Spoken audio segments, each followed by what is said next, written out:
सत साहिब बंदी छोड़ सतगुरु रामपाल जी भगवान की जय हो। परमपिता परमात्मा सारी सृष्टि के रचनहार, कुल मालिक, असंख्य ब्रह्मांडों के स्वामी, तीनों लोकों में प्रवेश करके सबका भरण पोषण करने वाले जगत गुरु संत शिरोमणि सतगुरु रामपाल जी परमेश्वर जी के चरण कमल में आज दिनांक 22 जून 2022 को हम सभी सत्सेवक भाई बहनों की तरफ से कोटि कोटि सादर दंडवत प्रणाम। और आप सभी वीडियो देख रहे भाई बहनों को हम सभी की तरफ से प्यार भरा सत साहिब। पुण्यात्माओं, एक बार फिर से परमपिता परमेश्वर सतगुरु रामपाल जी भगवान ने हम सभी आत्माओं के ऊपर छोटी सी साथ संगति की दया बख्शी है। घंटे भर हम परमपिता परमेश्वर की साथ संगति में बैठेंगे, मालिक की महिमा करेंगे, ज्ञान आधार से कुछ चर्चाएं करेंगे ताकि हमारा विश्वास भक्ति मार्ग पे और ज़्यादा दृढ़ हो। तो फिर हम सभी भगत भाई बहन बैठे हैं, नेपाल से भाई बहन बैठे हुए हैं, लास्ट में दास की माता जी बैठी हुई है, पीछे खिमकला बहन है नेपाल से, कमला बहन है नेपाल से, अंशिका दासी है, अपने कजोड़ भगत जी हैं, पीछे संतोष भगत जी हैं, आगे अपने दर्शनदास भगत जी हैं, पीछे ललित भगत जी हैं नेपाल से, खेमराज भगत जी हैं और डिलीराम भगत जी हैं नेपाल से। तो दया परमपिता परमात्मा की और साथ संगति करने का या रखवाने का केवल एक ही मकसद होता है कि जितना जल्दी हो सके और जितना ज़्यादा हो सके हम सतगुरु रामपाल जी भगवान को भगवान मान के, क्योंकि भगवान तो वे हैं ही, लेकिन हमारी जो अल्प बुद्धि है वो काल प्रेरित होने के चलते अभी उन्हें परमेश्वर के रूप में स्वीकार नहीं कर पा रही है। तो जितना जल्दी हो सके उतना उस विनाशकारी समय से पहले पहले हम परमेश्वर को परमेश्वर मान के और मर्यादा में रह के उनकी भक्ति करें, ताकि आने वाले विनाशकारी समय में हम परमेश्वर की आंखों के सामने अकाल मौत का शिकार ना हो। और परमेश्वर जो पहले से दुखी हैं हम लोगों की रहनी करनी से, 650 साल पहले परमेश्वर को हमने दुखी करके भेजा था मगर से, और अब की बार ये पिछली पीढ़ी है। हालांकि अब की बार परमेश्वर को दुखी करके नहीं भेजा जाएगा। हाँ, ये है कुछ मंदबुद्धि लोग अपनी अज्ञानता के चलते, अपनी नासमझी के चलते परमेश्वर को परमेश्वर ना मान के वे स्वयं यहाँ से दुखी होके जा सकते हैं, लेकिन इस बिचली पीढ़ी में परमेश्वर की विशेष आत्माएं जो साथ संगत से जुड़ी हुई हैं वो उन्हें दुखी होकर नहीं जाने देंगी। और समय का तो विनाशकारी होना लाजमी है, इसमें कोई संशय नहीं है। प्राकृतिक उथल पुथल धरती पे शुरू हो चुकी हैं, 2021 से उसकी शुरुआत भी हो चुकी है। और आज की एक लेटेस्ट न्यूज़ है 22 जून 2018 की, यह अफ़गानिस्तान से एक न्यूज़ आई है। आज अफ़गानिस्तान में 6.3 रिएक्टर का भूकंप आया, यानी बहुत ही ज़्यादा तेज़ गति होती है 6.3। और भविष्य वक्ताओं ने कह रखा है कि 9 से 10 रिएक्टर तक के भूकंप आएंगे, धरती हिल जाएगी। और आज अफ़गानिस्तान में जो भूकंप आया है उसमें अभी शाम तक की जो न्यूज़ है उसमें तकरीबन 3000 तक लोग जो है वो मर चुके हैं। 3000 व्यक्ति भूकंप से मर चुके हैं, लाखों लोग जो है बेघर हो चुके हैं। तो ये तो एक छोटा सा एग्जाम्पल है, एक छोटे मोटे नमूने हैं जो आप सबके सामने उस विनाशकारी समय से पहले परमात्मा एक ट्रेलर के रूप में दे रहा है, दिखा रहा है, ताकि अपने आसपास की घटनाओं को देख के संभल जाओ, सुधर जाओ। भारत पे इसका असर इतना जल्दी नहीं होगा, लेकिन होगा और भयंकर होगा। लेकिन उससे पहले भारत के सीमावर्ती जो देश हैं या अन्य जो देश हैं वहाँ पे विनाश का समय पहले आएगा, जल्दी आएगा, ताकि भारत वालों को फिर भी संभलने का मौका मिले, भगत समाज को फिर भी उन घटनाओं को देख के संभलने का मौका मिले कि हम कहाँ और किस गफलत में जी रहे हैं। 27 साल से परमात्मा हमें मर्यादा और भक्ति का पाठ पढ़ा रहा है। पिछले 7 वर्षों से हम सत्सेवक भाई बहन उस परमात्मा के संदेशवाहक बन के आप लोगों को मर्यादाओं का पाठ पढ़ा रहे हैं, आप लोगों के सामने जो सत्य घटनाएं हैं वो बता रहे हैं कि धरती पे ये काल भगवान और परमात्मा के बीच में सूक्ष्म लड़ाई है। परमात्मा ने अपने एजेंट सतसेवकों के रूप में धरती पे खड़े कर रखे हैं, लोगों को जगाने के लिए, चेताने के लिए। और काल भगवान ने सतलोक आश्रम मैनेजमेंट हरियाणा और पूज्य गुरुदेव जी के कलयुगी परिवार को खड़ा कर रखा है अपने एजेंट के रूप में, भगत समाज को अज्ञानता की गहरी नींद में सुलाने के लिए। और नतीजा आप सब भाई बहनों के सामने है। अभी 3 या 4 दिन पहले की बात है, मध्य प्रदेश के मंडला जिले का एक तहसील कोऑर्डिनेटर है राकेश दास, जो सारनाम प्राप्त था, जो वहाँ का तहसील कोऑर्डिनेटर था। और जब मंडला में भक्तों ने छोटी सी सात संगति रखनी चाहिए थी, तो उसने कुछ मूर्ख भक्तों की भीड़ इकट्ठा करके वहाँ का जो स्थानीय प्रशासन है वहाँ पे उसने शिकायत की और सात संगति को रुकवाने का कुप्रयास किया। सात संगति तो नहीं रुक पाई, लेकिन कल न्यूज़ आई है कि 2-3 दिन पहले वो जो राकेश दास था, तकरीबन उसकी 35 या 40 साल के आसपास उम्र होगी, सारनाम प्राप्त था, वो अपनी औरत को विधवा करके चला गया। ये परमात्मा का विधान टूटता है। यहाँ पे हार्ट अटैक से उसकी मौत हुई है, अकाल मौत। जबकि परमात्मा का विधान है इस भक्ति का कि जिस भी पूरे परिवार ने नाम दीक्षा ले रखी होगी तो वो बहन विधवा नहीं हो सकती। यानी पत्नी से पहले इस भक्ति मार्ग में आने के बाद यदि आप मर्यादाओं में हैं तो पति की मृत्यु नहीं हो सकती। जबकि राकेश दास सारनाम प्राप्त है, तहसील कोऑर्डिनेटर है, फिर भी इसकी हार्ट अटैक से अकाल मौत हुई है। पीछे बच्चों को रोता बिलखता छोड़ गया, इसकी औरत विधवा हुई है, जो परमात्मा का विधान टूटा है। तो बाकी जो भगत भाई बहन हैं संगत वाले, जो अभी भी इस सतलोक आश्रम मैनेजमेंट हरियाणा और ये कोऑर्डिनेटर नामदान संचालक इनकी भांग के नशे में सोए पड़े हैं, उनको जागना चाहिए भाई। तुम्हारी आंखों के सामने तुम्हारे मुख्य सेवादार, कुछ दिन पहले बिहार का स्टेट कोऑर्डिनेटर राजदेव दास, हार्ट अटैक से उसकी मौत हुई, बाथरूम में बैठा बैठा मर गया। और परमात्मा कहते हैं मल द्वार से जिसकी आत्मा निकलती है वो सीधा नरक में जाता है। तो पुण्यात्माओं, विचार आप लोगों ने करना पड़ेगा। हालांकि हमें यह भी पता है कि आप सभी लोग विचार नहीं कर सकते, आप सभी लोगों का बुद्धि स्तर उतना नहीं है जितना परमात्मा यहाँ पे चाहता है बनाना। लेकिन ये आपके अपने संस्कारों की कमजोरी है, इसमें परमात्मा का भी कोई दोष नहीं है। देखो 27 साल से परमात्मा पूरी दुनिया को सत्संग कर करके समझा रहे हैं, और 8.5 अरब की जनसंख्या में से कितने लोग समझे? मुश्किल से 20 लाख लोग, मुश्किल से। क्योंकि 2014 बरवाला कांड तक केवल 14.5 लाख की संगत थी, उसके बाद में 5-6 लाख इन लोगों ने जोड़ दिए होंगे। हम कुल मिला के 20 से 25 लाख का आइडिया लगा लें संगत का, हद मार के। बाकी झूठ बोलने वाले तो झूठ बोलते रहते हैं, 1 करोड़ हो गए, 2 करोड़ हो गए। हकीकत में परमात्मा की जो संगत है वो 20 या 25 लाख से ऊपर नहीं है। ये तो संगत का आंकड़ा है, भक्तों का आंकड़ा नहीं बता रहा मैं केवल भीड़ का आंकड़ा बता रहा हूं, संगत का आंकड़ा है। भगत तो मुश्किल से 1-2 लाख ही होंगे परमात्मा के, मुश्किल से 1-2 लाख, जिनमें आधे तो सात संगतियों से जुड़ चुके हैं और आधे जुड़ने की प्रोसीजर में है। धीरे धीरे रोजाना सैकड़ों की संख्या में भाई बहन सात संगतियों से जुड़ते जा रहे हैं। तो पुण्यात्माओं, 27 साल से 8 अरब की जनसंख्या को भगवान सत्संग करके संदेशा दे रहा है। और कितने लोग आए? 20 लाख। मतलब 1% भी पूरी दुनिया की जनसंख्या का परमात्मा की शरण में नहीं आया। तो पुण्यात्माओं, हम सत्सेवकों के प्रयास से सारी संगत कहां से आ जाएगी? लेकिन फिर भी उस 1% से ऊपर संगत सात संगतियों से जुड़ चुकी है। तो परमात्मा हमें यह बताते हैं कि बेटा, खोकापुर के काग मिले दिन दोई रे, अरबों में कोई हंस हमारा होए रे। परमात्मा कहते हैं हमारे जो सच्चे सेवक होंगे, जो सच्चे भगत होंगे, वो तो लाखों में करोड़ों में कोई एक आधा होगा। इसलिए आपको ज़्यादा परेशान होने की या टेंशन लेने की जरूरत नहीं है कि हम 7 साल से इतनी मेहनत कर रहे हैं, इतने वीडियो बना रहे हैं, इतना लोगों को जगा रहे हैं, फिर भी संगत जाग नहीं रही।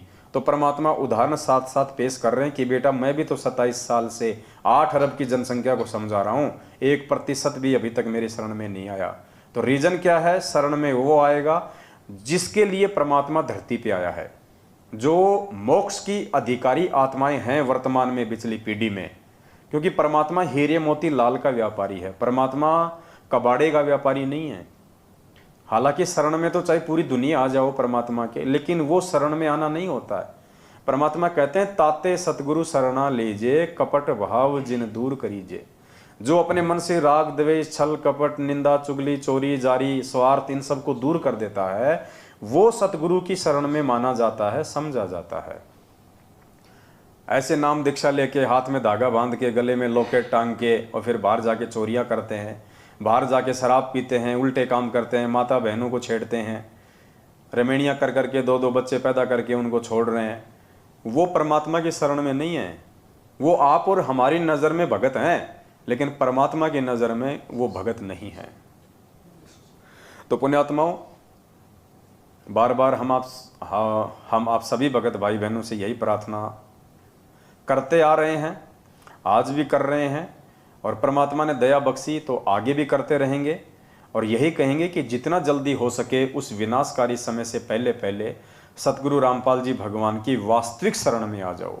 वास्तविक शरण का मतलब है सत्य असत्य का निबेरा करो। कहे कबीर सोए जन मेरा, जो नीर खीर का करे निबेरा। कौन सही है कौन गलत है, इस लाल और लालड़ी अर्थात मैनेजमेंट और सत्सेवकों की पहचान करके किसी एक भाई के साथ में जुड़ जाओ।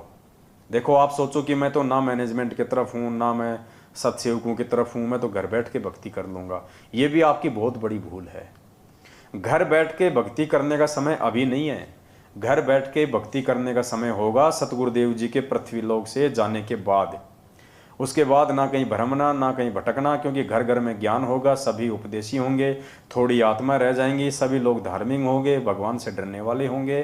तो उस समय खाली अपना काम धाम करना है, ना आपकी कोई मर्यादा तुड़वाने वाला कोई बचेगा। बढ़िया आपका परमात्मा व्यापार धंधा सेट कर देगा, 2 टाइम की रोजी रोटी का।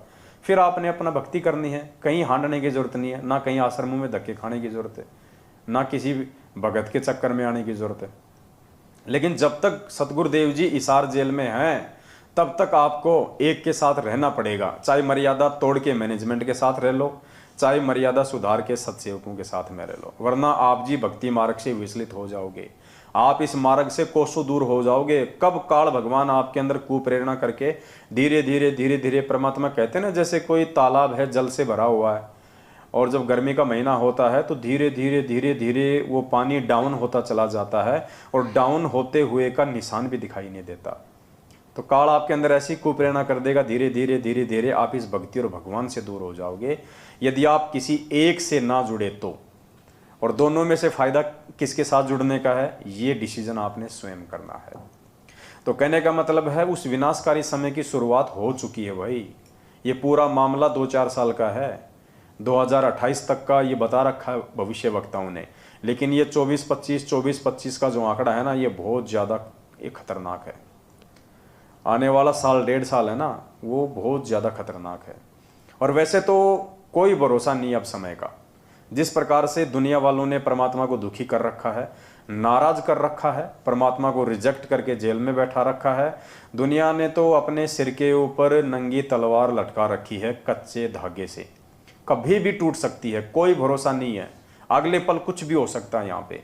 ये तो परमेश्वर की मेहर समझो कि परमात्मा भगत समाज को और दुनिया वालों को एक मौका दे रहे हैं कि जितना हो सके मेरी आत्माएं और काल के जाल से बाहर निकल के मेरी शरण में आ जाएं, तो उनका बचाव हो जाए। बस इतना ही देर है, बाकी तो दुनिया का विनाश हुआ पड़ा है, कोई बचाने वाला नहीं है। क्योंकि बचाने वाले को ही हमने रिजेक्ट कर दिया, तो बचाएगा कौन। तो अफगानिस्तान में जो भूकंप आया है, उससे ये आइडिया लगाया जा सकता है कि विनाश की ये शुरुआत है, और धीरे धीरे धीरे धीरे कब और कैसे ये चारों तरफ फैल जाएगा आप लोगों को पता भी नहीं चलेगा। पृथ्वी की धुरी चेंज हो चुकी है, आपको पता है। वैज्ञानिकों ने अभी नीचे की जो प्लेटें हैं, जो उनका अन्वेषण किया है, उससे पता चला है कि जो भारत देश है, धीरे धीरे वो यूरोप की तरफ नीचे से वो खिसक रहा है। अर्थात पूरी पृथ्वी की धुरी चेंज हो जाएगी, संतुलन बिगड़ जाएगा, जिसके चलते भयंकर भूकंप आएंगे और सुनामियाँ आएंगी, बाढ़ आएंगी, मतलब बहुत भयंकर भयंकर आपदाएं आएंगी। अब सोचो उस समय पुण्यात्माओं, ये ना सोचना कि गुरुजी बचा लेंगे। बचाएंगे तो गुरुजी, लेकिन बचाएंगे किसको? उसको बचाएंगे जो आज गुरुजी का बन के दिखाएगा, जो आज परमात्मा का बन के दिखाएगा। हम बात बात पे प्रार्थना कर लेते हैं, गुरुजी दास पे दया करो, गुरुजी मेहर करो, गुरुजी दास की रक्षा करना, लेकिन तुमने तो प्रार्थना कर ली, लेकिन परमात्मा भी तो चेक करेगा ना कि ये रक्षा के लायक है या नहीं है। परमात्मा भी तो चेक करेगा ना, 27 साल से मैंने जो ज्ञान दिया है ये उस ज्ञान को आधार बना के चल रहा है या ये मेरे परिवार की चापलूसी और देखा देखी में चल रहा है। परमात्मा चेक करेगा कि ये भगत कितना मर्यादा में है, कितना मर्यादा में नहीं है। उसके बाद गुरुजी रक्षा करेगा। गुरुजी आपके बाप का नौकर नहीं है, जो आप कहोगे वैसा गुरुजी कर देगा। तो पुण्यात्माओं, प्रार्थना है समय रहते साथ संगतियों से जुड़ जाओ। देखो, हम भी आपके भाई बहन ही हैं। अगर हम आपके दुश्मन होते या हम जिस प्रकार से हमारे को एक खलनायक के रूप में पेश कर दिया गया है संगत में इन मैनेजमेंट वालों के द्वारा अपने धार्मिक धंधे के लिए, कि कहीं जनता को सच्चाई पता ना चल जाए भगत समाज को, और हमारा ये ज्योति पाठ और दान का धंधा बंद ना हो जाए, ये रक्तदान और देह दान का धंधा बंद ना हो जाए, ये फर्जी आश्रम के लिए जमीन दान करवाने का धंधा बंद ना हो जाए। इन्होंने जिस प्रकार से हमारे को खलनायक बना के पेश कर रखा ना संगत में, तो इनका तो ये मजबूरी है करना, क्योंकि इनका तो वरना धंधा चौपट हो जाएगा। आप लोगों की क्या मजबूरी है? आपकी बुद्धि भी क्यों ऑफ हो रही है? अरे हम अगर आपके दुश्मन होते, हम यदि इस परमात्मा के दुश्मन होते, हमें यदि ये मार्ग अच्छा नहीं लगता तो हम क्यों पड़े इस मार्ग में? हमें क्या स्वार्थ है इस मार्ग में पड़े रह के 3 टाइम की आरती करने का, भक्ति करने का, और आप जैसे मंद बुद्धि लोगों को समझाने के लिए अपना खोपड़ा खराब करने का? अरे गुरुद्रोही कौन होता है? गुरुद्रोही वो होता है जिसको गुरु जी से कोई मतलब ही नहीं होता, जिसको गुरु की संगत से कोई मतलब ही नहीं होता, वो होता है गुरुद्रोही। यानी बिल्कुल गुरु जी के विपरीत। तो आज तक है कोई ऐसा शब्द हमारे मुख से निकला हो किसी भी भाई बहन के, साथ संगत वालों के, जो गुरु जी के विपक्ष में हो? या ऐसा कोई हमारा वो कर्म है आज तक का जिससे कि गुरु जी की बदनामी हो, लोग गुरु जी को भला बुरा कहें, लोग गुरु जी की निंदा चुगली करें? जबकि मैनेजमेंट वालों के लाख कर्म हम आपको गिना दें, गुरु जी के परिवार के सैकड़ों कर्म हम आपको गिना दें, जिनकी वजह से आज दुनिया संत रामपाल जी को गालियां दे रही है। जब ये मनमुखी रूप से चंद पैसों के लिए राजनेताओं के तलवे चाटते हुए जब ये बीजेपी को वोट देने का फरमान जारी करते हैं पीले पर्चे के माध्यम से, तो कांग्रेस वाले और कांग्रेस के समर्थित जितने भी लाखों करोड़ों लोग हैं वो गुरुजी को गालियां देते हैं कि काय का संत है ये तो वास्तव में गुंडा है, भुंडा है, ये तो राम रहीम जैसा ही है, ये तो आसाराम जी जो है वो जैसा ही है। काय का संत, ये ज्ञान तो देता है सतलोकार, खुद ये गंदी राजनीति करता है। तो ये मैनेजमेंट अपनी करनी के चलते, अपने कुकर्मों के चलते गुरुजी को दुनिया से गालियां दिलवा रहा है। जब ये कांग्रेस को वोट डालने का आदेश देता है भक्तों को, तो बीजेपी वालों से गुरुजी को गालियां निकलवाता है। जब इसने हरियाणा के जाट आरक्षण में जाटों का समर्थन किया, तो बाकी जो कास्ट थी, राजपूत थे, अन्य जो कास्ट वाले थे, उनसे गालियां दिलवाई। सरकार का विरोधी बना दिया, क्योंकि हरियाणा के जाटों का जो पंगा था वो हरियाणा की बीजेपी सरकार से था, और मैनेजमेंट ने इन जाटों का समर्थन किया जाट आरक्षण में, तो सरकार से गुरुजी को जो है वो गालियां निकलवाई। तो इनके लाखों हम आपको कुकर्म गिना देंगे, जिसके चलते आज संत रामपाल जी भगवान दुनिया में निंदा के पात्र बने हुए हैं। तो गुरुद्रोही कौन हुआ? और ये ना समझना कि गुरुद्रोही वो ही होता है जो सीधा सीधा गुरुजी को गालियां दे। नहीं नहीं, ये कलयुग है, यहां हर चीज की परिभाषा चेंज हो गई है। गुरुद्रोही वो ही नहीं होता जो गुरुजी को गालियां दे, गुरुजी को भला बुरा कहे, गुरुजी की निंदा चुगली करे। उससे बड़ा गुरुद्रोही वो होता है जिसके कुकर्मों के चलते, जिसके उल्टे भक्ति विरुद्ध कर्मों के चलते दुनिया जिसके गुरुजी को गालियां दे। तो वो काम आज कौन कर रहा है? सतसेवक या सतलोक आश्रम मैनेजमेंट हरियाणा आपकी आंखों के सामने है। हाथ कंगन को आरसी क्या, पढ़े लिखे को फारसी क्या? ये तो गधे से गधा आदमी भी समझ सकता है कि 27 साल से जिस भगवान ने हमारी को धार्मिकता का पाठ पढ़ाया, आज उस भगवान का आदेश बता के हमसे गंदी राजनीति करवाई जा रही है। गधे से गधा इंसान भी समझ सकता है, जिस भगवान ने 27 साल की अकथनीय मेहनत के बाद हम भक्तों के हाथों में माला, सुमरनी, मंत्र कार्ड और दान धर्म करना सिखाया। इन हाथों से, जिन हाथों को परमात्मा ने जोड़ना सिखाया, क्या बरवाला कांड में वो परमात्मा इन्हीं हाथों में अपने भक्तों के लठ पत्थर, पेट्रोल बम और बंदूकें पकड़ा के पुलिस वालों को मारने के लिए खड़ा करेगा सामने? गधे से गधा भी समझ सकता है कि सतगुरुदेव जी के आदेशों की आड़ में 2014 बरवाला कांड से पहले, 2014 बरवाला कांड में और बरवाला कांड के बाद आज 7.5 साल से घटिया कुकर्म कौन करवा रहा है, कौन आदेश दे रहा है? ये सारा का सारा आदेश गुरु जी का परिवार, गुरु जी का कलयुगी परिवार, उनका भगोड़ा भाई महेंद्र 7.5 साल से मुंह नहीं दिखा रहा। और मुझे तो अंदेशा है कि कहीं वो मर ना गया हो, मुझे तो अंदेशा है कि कहीं वो मर ना गया हो, क्योंकि 72 प्रकार के तो उसको रोग लगे रहते थे, डायबिटीज, शुगर, पता नहीं क्या क्या उसको रोग थे। उसको आश्रम में भी वो रोगी था, गोलियों का थैला भर के चलता था वो, क्योंकि गुरु को भगवान माना नहीं, गुरु के आदेशों में कभी चलता नहीं था, उसकी नजर गुरु जी की गद्दी पे रहती थी, तो ठीक कहां से होगा? तो मुझे तो अंदेशा है कि महेंद्र जो है वो मर चुका है। 7.5 साल से किसी ने देखा ही नहीं उसको, ना उसका कोई ऑडियो आया, ना उसकी कोई वीडियो आई, ना उसका कोई मैसेज आया, ना उसका कुछ ही नहीं। और मैनेजमेंट कहीं ना कहीं उसकी मौत को छिपा रहा है कि यदि संगत को पता चल गया कि गुरुजी का भाई महेंद्र मर गया तो संगत में कोई खलबली ना मच जाए, हमारा धार्मिक धंधा बंद ना हो जाए। तो 99% तो दास को लगता है जिस प्रकार से वो बीमार रहता था। और बीच में एक खबर आई थी 1-2 साल पहले कि उसकी हालत बहुत ज़्यादा खस्ता हो रही है, बिल्कुल कांटे की तरह हो गया सूख के, क्योंकि भगवान के साथ में जो गद्दारी करेगा उसका क्या बचेगा। मालिक कहते हैं राम किसी को मारे नहीं, मारे तो हत्यारा राम, अपने आप ही मर जाएंगे कर कर खोटे काम। तो पुण्यात्माओं कुछ नहीं बिगड़ेगा मैनेजमेंट का। क्यों नहीं बिगड़ेगा? क्योंकि भगत नहीं है। बिगड़ता किसका है? भगत का।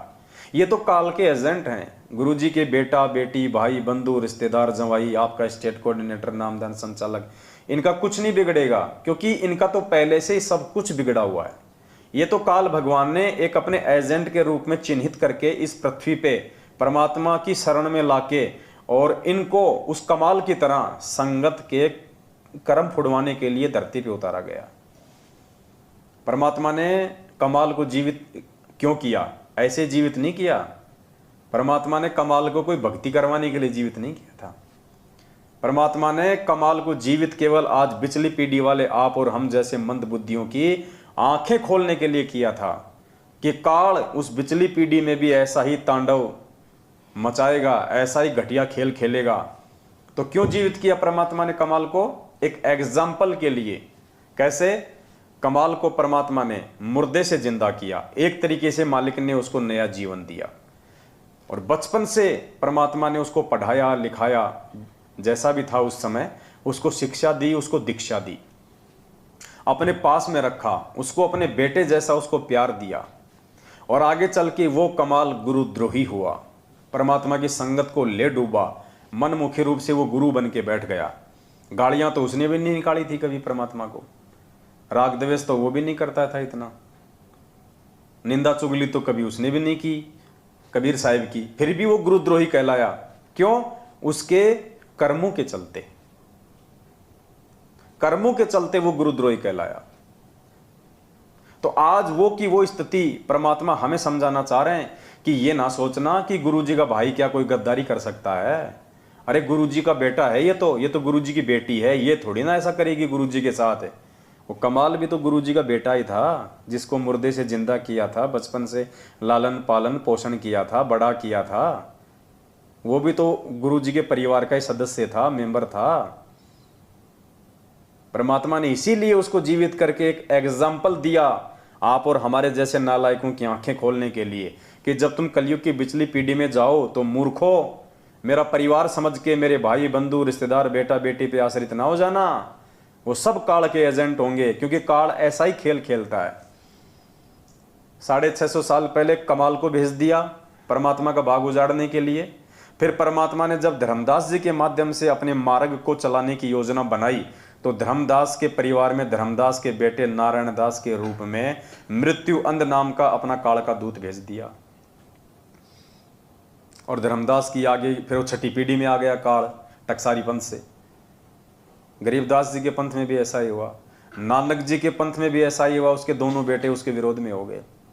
तो आज संत रामपाल जी के इस मार्ग को काल कैसे सही तरीके से चलने देगा? उनके भाई को भेज दिया अपने एजेंट बना के, उनके बेटा बेटी भेज दी अपने एजेंट के रूप में। उनके रिश्तेदार भेज दिए अपने एजेंट के रूप में, क्योंकि काल को पता है कि संगत ये ज्ञान लेने के बाद में जगत वालों से भ्रमित नहीं होगी। अगर संगत को भ्रमित करना है तो संगत वालों के माध्यम से कराओ और विश्वास पैदा करके कराओ।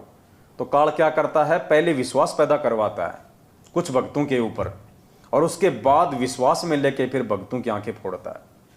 तो ये गुरुजी का जो परिवार है ना, जिसके विषय में परमात्मा ने बहुत बार गहरी गहरी बातें बोल रखी हैं संगत में, यानी दुनिया का पहला संत है संत रामपाल जी महाराज, पहला संत जिन्होंने सार्वजनिक तौर पे सत्संग करते हुए लाखों की भीड़ के सामने ये कहा था कि पुण्यात्माओं, मेरे बेटा और बेटियों का नेचर क्या है, उनका व्यवहार क्या है। मैंने काफ़ी बार आप लोगों को वीडियो सुनाया परमात्मा का, आज एक बार फिर से आप जीवों को परमात्मा का वो वीडियो दास सुनाएगा, जिसमें परमात्मा ने अपने बच्चों के विषय में सार्वजनिक तौर पे खुल के साथ संगत में बताया हुआ है कि उनके बच्चों का क्या नेचर है, क्या उनका स्वभाव है। इस सत्संग में परमात्मा कह रहे हैं कि इस दास की 4 संतान थी। परमात्मा शब्दों पे ध्यान देना, गुरुदेव क्या कह रहे हैं, इस दास की 4 संतान थी, जबकि जीवित तो आज भी हो चारों। फिर गुरु जी ये क्यों कह रहे हैं कि थी, क्योंकि परमात्मा ने उनको रिजेक्ट कर दिया। परमात्मा कहते हैं साधु शब्दां परखिए और दुख पड़े घरनार, सूरवीर जद जानिए जब रण बाजे तलवार। तो संत और साधु की पहचान वो क्या कहना चाह रहे हैं, क्या संकेत कर रहे हैं, उनके शब्दों से होती है। तो परमात्मा कह रहे हैं वर्तमान में 2008 का सत्संग है ये, और उनकी चारों जो औलाद हैं, 2 बेटे 2 बेटियां, मंजू, अंजू, वीरेंद्र और मनोज, चारों अभी जिंदा हैं, इसी धरती पे हैं काल के एजेंट के रूप में। फिर भी गुरु जी कह रहे हैं कि मेरी 4 संतान थी यानी अब नहीं है। अब इससे बड़ा संकेत और कौन देगा, लेकिन मूर्ख नहीं समझेंगे, मूर्ख नहीं समझेंगे, क्योंकि परमात्मा कहते हैं जिसकी जितनी बुद्धि उतना दे बताए, उसका बुरा मत मानियो अधिक कहां से लाए। लेकिन समझदार भगत इन संकेतों को समझ के और सावधान हो जाते हैं, और आज साथ संगत से जुड़े हुए लाखों भाई बहन इन संकेतों को समझ के अपने आत्म कल्याण की ओर आगे बढ़ रहे हैं, ना कि बाकी संगत की तरह चापलूसी और जो है आधीनता को स्वीकार किए हुए हैं। सुनिए परमात्मा के मुख कमल से उनके बच्चों के विषय में।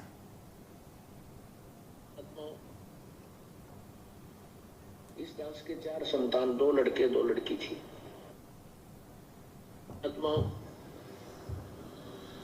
इस दास के 4 संतान, 2 लड़के 2 लड़की थी।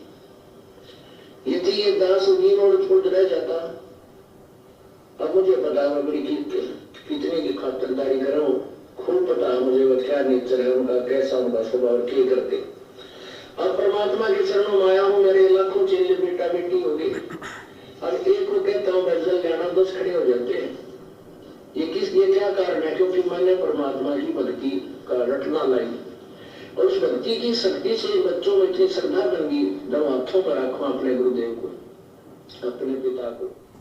तो क्या कह रहे हैं पूज्य गुरुदेव जी कि पुण्यात्माओं, इस दास के 4 संतान थी, 2 लड़के 2 लड़की, और मुझे अच्छे से पता है उनका क्या व्यवहार है, क्या उनका नेचर है, और क्या वो मेरी खातिरदारी करते, अर्थात कितना मुझे सम्मान देते, कितनी वो मेरी इज्जत करते आगे चल के। अब इतनी खुल के आज तक दुनिया के किसी भी संत ने अपने बच्चों के बारे में नहीं बताया।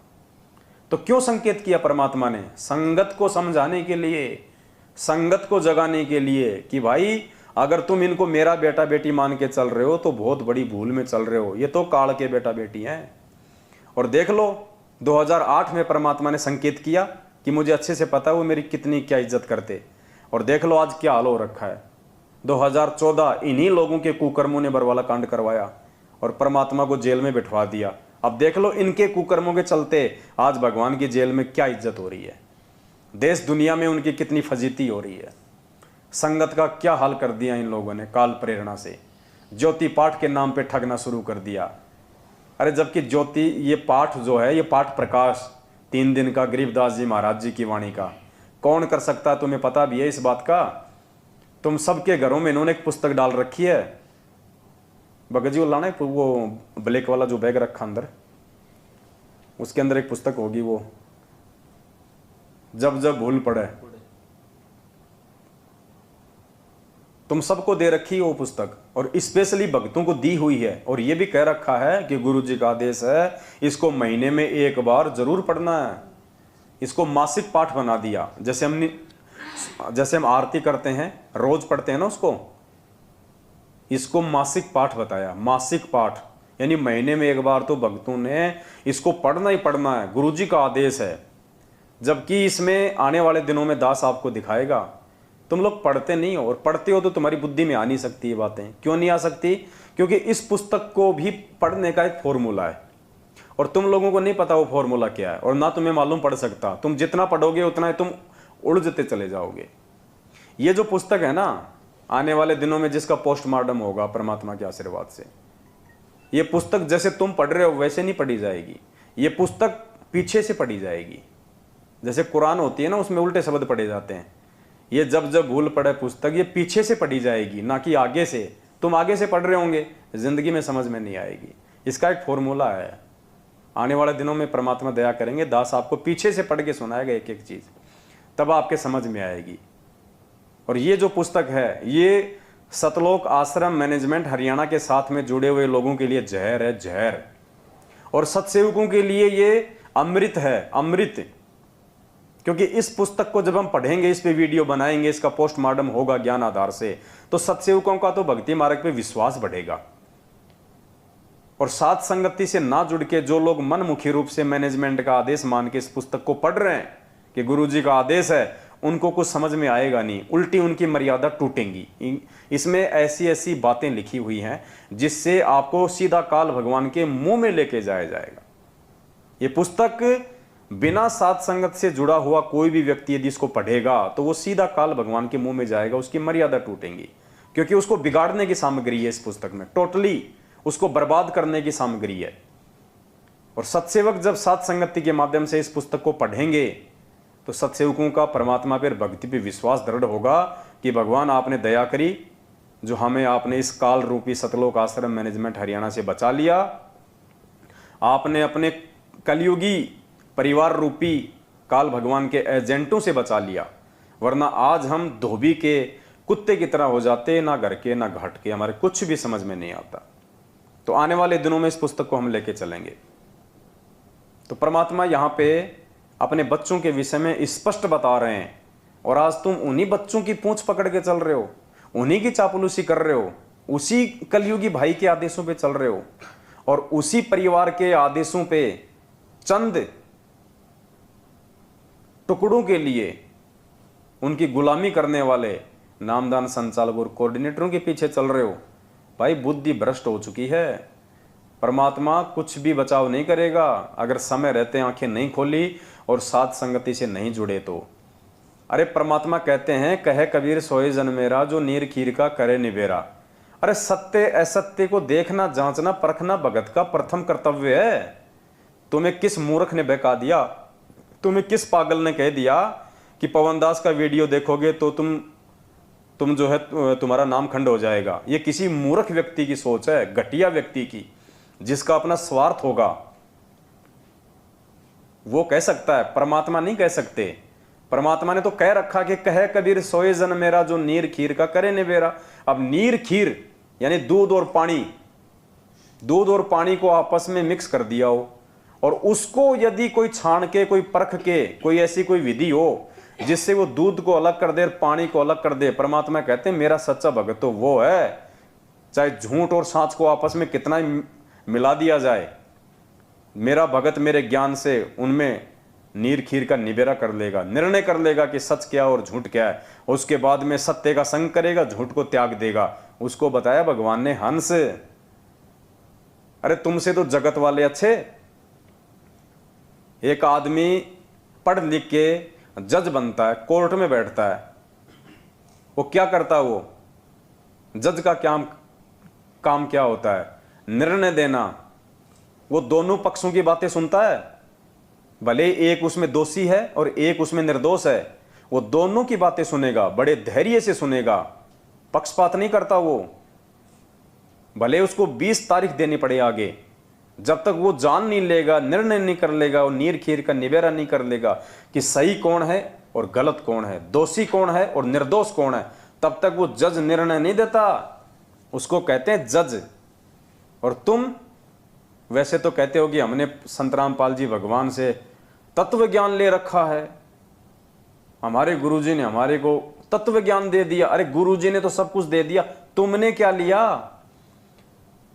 सोचो, तुम्हें अगर कोई जज बना दे, तुम भक्तों में से अगर किसी को कोई जज बना दे, नालायको तुम तो सबके घर बर्बाद कर दो, क्योंकि तुम्हारी तो आंखें नहीं है, तुम्हारी तो सही और गलत को फैसला करने वाली बुद्धि नहीं है, तुम तो देखा देखी में चलने वाले हो। तुमको कोई वकील साइड में आके 2 लाख रुपए दे दे, तुम तो आंखें बंद कर लोगे, क्योंकि तुम्हारी तो बुद्धि भ्रष्ट हो रखी है, मैनेजमेंट ने तुम्हारी बुद्धि भ्रष्ट कर रखी है। तुमसे अच्छा तो वो जगत वाला आदमी है जो कम से कम दोनों पक्षों की बातें सुनता है और उसके बाद में वो निर्णय किस आधार से करता है। वो अपने आधार से निर्णय नहीं करता, वो दोनों पक्षों की बातों को फिर कानून की किताब से मिलाता है, संविधान से मिलाता है, और संविधान के अंतर्गत जो दोषी होगा उसको दोषी करार देगा, जो निर्दोष होगा उसको निर्दोष करार देगा। तो नालायको, दोनों की बातें सुनो, साथ संगत वालों के भी वीडियो देखो, मैनेजमेंट की भी बातें सुनो, और उसके बाद में जो संविधान की जो किताब है ज्ञान गंगा, संविधान के जो सत्संग हैं, गुरुजी के सत्संग, गुरुजी के वचन, फिर उनसे मिलान करो कि वास्तव में गुरुजी ने क्या कह रखा है और हमसे कौन सी पार्टी क्या करवा रही है। गुरुजी का संविधान कहता है भगत को राजनीति से कोसों दूर रहना चाहिए, राजनीतिकार भगत का 36 का आंकड़ा है, और तुम्हारे को उसी राजनीति रूपी खूंटे के बांध दिया गया जानवर बना के। कहाँ निर्णय किया तुम लोगों ने? तुम लोगों ने तो अपनी भक्ति बर्बाद कर ली, अपना जीवन बर्बाद कर लिया, तुम लोगों ने अपना परिवार बर्बाद कर लिया, क्योंकि इनके पीछे लग के और ये गंदी राजनीतियां कर करके कितने परिवार उजड़ चुके हैं, कितने भगत भाई बहन अकाल मौत मर गए, पीछे से उनके बच्चे यतीम हो गए, उनकी औरतें विधवा हो गई, कितने परिवार बर्बाद कर दिए सतलोक आश्रम मैनेजमेंट हरियाणा ने। तो भाई हमारी तो ड्यूटी है, जब तक परमात्मा ने सांसें दे रखी है और सद्बुद्धि दी हुई है, तब तक हमारी ड्यूटी है भोंकने की। भाई हम तो भोंकेंगे, हमें कोई परवाह नहीं है, तुम संगत वाले हमें अच्छा कहो चाहे हमारे को बुरा कहो। तुम अच्छा कह दोगे तो हम तुरंत सतलोक नहीं चले जाएंगे, तुम बुरा कह दोगे तो हम नरक में नहीं जाने वाले। हमारा फैसला सतगुरु के हाथ में है, संगत के हाथ में नहीं है। तो भाई और बहनों, थोड़ा विचार करो, इस बुद्धि को खोलो, वरना आने वाले समय में भगवान की आंखों के सामने मरोगे, परमात्मा की आंखों के सामने मरोगे। परमात्मा नहीं बचाएगा, क्योंकि ये अपना विधान नहीं तोड़ता। परमात्मा 27 साल से तुम्हें बचाने के लिए भगवान इतना अथक प्रयास कर रहा है, इतने संघर्ष झेल रहा है, तुम्हारे लिए लोगों की गालियां खा रहा है, तुम्हारे लिए लोगों की मार खा रहा है कि मेरे बच्चे ज्ञान आधार से थोड़ा परिपक्व हो जाएं, सही और गलत की जो है पहचान करने लग जाएं। और तुमने तो वो भेड़ चाल पकड़ रखी है, गुरुजी के वचनों पे कोई ध्यान नहीं तुम्हारा, गुरुजी के शब्दों पे कोई ध्यान नहीं तुम्हारा। गुरुजी कुछ कह रहे हैं, तुम कुछ कर रहे हो, क्या होगा भाई? ये निर्णय कर लेना समय रहते, नहीं तो बहुत ज्यादा बुरी दुर्गति और दुर्दशा को प्राप्त हो जाओगे, जैसे आए दिन हो रहे हैं। तो विनती कर सकते हैं हम केवल, वरना हमारा कोई स्वार्थ नहीं है, कोई स्वार्थ नहीं है। अरे कम से कम देख तो लो एक बार, हम लोग बोल क्या रहे हैं, हम लोग कह क्या रहे हैं। अगर हम गुरुजी के वीडियो ना सुनते, यदि हम गुरुजी के सत्संग ना सुनते, गुरुजी के द्वारा लिखित पुस्तकें ना पढ़ते, तो हमें क्या मालूम पड़ता कि पहले हम जो भक्ति साधना में लगे हुए थे, हम जिस संत और पंथ के यहाँ पे अंधे होके लगे हुए थे, वो सही था या गलत था। और अगर हिम्मत करके गुरुजी के वीडियो देख लिए तो आज सही राह पे चल रहे हैं ना, नहीं तो नरक की राह पे जा रहे थे। तो कम से कम एक बार देख लो सही क्या है और गलत क्या है। गुरुजी ने कौन से सत्संग में मना किया? परमात्मा ने तो हमेशा यही कहा है कि दूसरे के पैकेट में रखी हुई वस्तु को जब तक खोल के नहीं देखोगे तुम्हें मालूम क्या पड़ेगा उसके अंदर है क्या, उसमें गोबर भरा है या उसमें शहद है। तो पुण्यात्माओं, थोड़ी हिम्मत करके, और अगर तुम्हें भय है कि नामखंड हो जाएगा तो कोई बड़ी बात नहीं, एक बार नामखंड कर लो, अरे फिर से शुद्ध करवा लेना। तुम्हें कौन सा गंगा जी में जाके स्नान करना पड़ेगा? गली गली में इन्होंने फर्जी नामदान के अंदर खोल रखे हैं, अगर खंड भी हो जाए तो शुद्ध करवा लेना। और वैसे भी तुम कौन से शुद्ध हो? एक भी आदमी शुद्ध नहीं है संगत में, एक भी। एक भी भगत ये कह दे कि मैं शुद्ध हूं, कोई शुद्ध नहीं है, सब खंडित है। जिनका बाप जेल में बैठा हो वो कभी भी वो ब्राह्मण नहीं बन सकता, वो पंडित नहीं रह सकता, भगत नहीं रह सकता, जिसका बाप जेल में बैठा हो। और तुमसे ज्यादा खंडित तो ये तुम्हारा नाम शुद्ध करवाने वाले हैं। सबसे बड़े खंडित तो इन फर्जी नामदान केंद्रों का जो संचालन कर रहे हैं ना, वो है। क्योंकि यही लोग तो तुमसे मर्यादा तोड़वाते हैं, यही लोग तो तुम्हें पीले पर्चे के आदेश बताते हैं, इन्हीं लोगों की तुम गुलामी करते हो। और ये करते हैं ऊपर वालों की गुलामी, मैनेजमेंट की, गुरुजी के परिवार की। तो तुमसे पहले तो तुम्हारे नामदान संचालक और ये कोऑर्डिनेटर लोग हैं, ये खंडित हैं। तो तुम कहां से शुद्ध हो जाओगे? और तुम जैसे लोगों से नाम शुद्ध करवाने वाले कहां से शुद्ध हो जाएंगे? कुछ नहीं, ये तो परमात्मा कहते हैं ना कि वो रमलू वाली और ताई वाली जो कहानी थी, बोले अरे रमलू तने रो लियो, बोले ताई बोले आगे देखे जाना रोए जाना। तो ये हाल करके छोड़ दिया तुम्हारा मैनेजमेंट ने, ना तुम घर के रहे ना तुम घाट के रहे। आज 90% संगत, जो भाई बहन साथ संगत से नहीं जुड़े हुए हैं, धोबी के कुत्ते जैसी हालत है उनकी। भले वो शर्मा शर्मी में किसी को ना बताओ। और अच्छी आत्मा है वो जो लोग समय रहते समझ गए, और आज भी धीरे धीरे समझते जा रहे हैं। लेकिन समय ज्यादा नहीं है, आगे का समय समझने समझाने का नहीं रहेगा। कुछ नहीं, जब आपत्ति आएगी, पूरे संसार पे विपत्ति आएगी, विनाश का समय शुरू होगा, तो तुम्हारे TV, radio, internet, mobile, WhatsApp, YouTube, mobile सब बंद हो जाएंगे। घर में घुसे रहोगे जैसे कोरोना के समय 2 महीने तुम घर के बाहर नहीं निकल सकते थे। फिर कहां जाओगे? कहां से विश्वास पैदा करोगे? कहां से दृढ़ता लाओगे?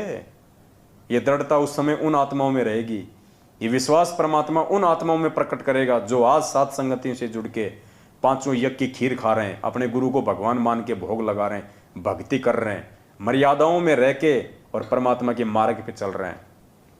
उन आत्माओं को दृढ़ता मिलेगी। उन आत्माओं के साथ में उस समय सतगुरु रामपाल जी भगवान रहेंगे। तुम जैसे राजनीति करने वालों के साथ में तो काल भगवान भी अपना नाता तोड़ लेगा। खैर तुम्हारी मर्जी, हमारा तो काम है भाई बताने का, समझाने का। हम तो अपना जो फर्ज है वो पूरा हम करेंगे, बाकी आप भाई बहनों की अपनी अपनी अपनी समझ है। तो एक शब्द है परमात्मा का, पूज्य गुरुदेव जी के द्वारा लिखा हुआ है। शब्द को हम महिमा के रूप में गाएंगे और समझने का प्रयास करेंगे कि परमेश्वर ने इस शब्द के माध्यम से हम भक्तों को क्या जो है निर्देशित किया है। सत साहे गुरु से लगन कठिन है रे भाई, गुरु से लगन कठिन है रे। लगन लगे बिन काज न सरता, लगन लगे बिन जीव पर ले हो जाई, गुरु से लगन कठिन है रे भाई, गुरु से लगन कठिन है रे भाई। क्या कह रहे हैं परमात्मा? गुरु से लगन कठिन है रे भाई। पुण्यात्मा, सबसे पहली जो लाइन है ना, सबसे पहली जो लाइन, ये पूरा निष्कर्ष है इस पूरे शब्द का। गुरु से लगन कठिन है रे भाई। आज 90% संगत की जो लगन है वो गुरु जी से नहीं है। गुरु से लगन का मतलब गुरु जी से एक रस हो जाना, गुरु जी को परमात्मा मान लेना, उसको कहते हैं गुरु से लगन लगना। यानी एक से जब आपकी लगन लग जाएगी तो दूसरे की आपको उम्मीद नहीं रहेगी, दूसरे की आपको आशा ही नहीं रहेगी। तो गुरुजी कहते हैं कि गुरु से लगन लगाना ही कठिन है, भक्ति कठिन नहीं है। अब 90% संगत की कैसे गुरुजी से लगन नहीं लग रही? क्योंकि जिन जिन लोगों ने ये 14 जून 2022 को एक कागज की फोटो के साथ में लगन लगा के उस काल्पनिक फोटो को अपना भगवान मान के उसका प्रगट दिवस मनाया है, उनकी कहां से गुरु में लगन है? कहां तुम्हारी गुरु में लगन हो गई? तुमने तो कागज की एक काल्पनिक फोटो से लगन लगाई है, अपने गुरु से कहां लगन लगाई? अगर गुरु से तुम्हारी लगन होती तो 14 जून को उधर मुंह करके भी नहीं सोते। और 8 सितंबर के दिन सतगुरु रामपाल जी भगवान का प्रकट दिवस मना के फिर साबित करते कि हमारी लगन तो हमारे जिंदा कबीर सतगुरु रामपाल जी भगवान से है। तुम्हारी कहाँ लगन है सतगुरु से? इसीलिए तो भगवान ये शब्द बनाए हैं हमारी आंखें खोलने के लिए कि मूर्खों कहाँ चल रहे हो तुम। नाम ले लिया, गले में लॉकेट डाल लिया, हाथ में रक्षा सूत्र बांध लिया और कह दिया मैं संत रामपाल जी का भगत, I am the follower of Sant Rampal जी, लगा लिया फेसबुक पे गोड़ गोड़ स्टेटस। ऐसे कोई गुरुजी से लगन लगती है क्या? ऐसे कोई गुरुजी का भगत माना जाएगा क्या? तो परमात्मा कहते हैं गुरु से लगन कठिन है रे भाई। और जिन आत्माओं की परमात्मा से लगन लग गई, जिनकी अपने सतगुरु से लगन लग गई, उन्हीं का बेड़ा पार होता है। कागज की फोटों से लगन लगाने वाले का बेड़ा पार नहीं होता। एक आत्मा के 2 पति जो बनाएगा वो तो नरक में जाएगा।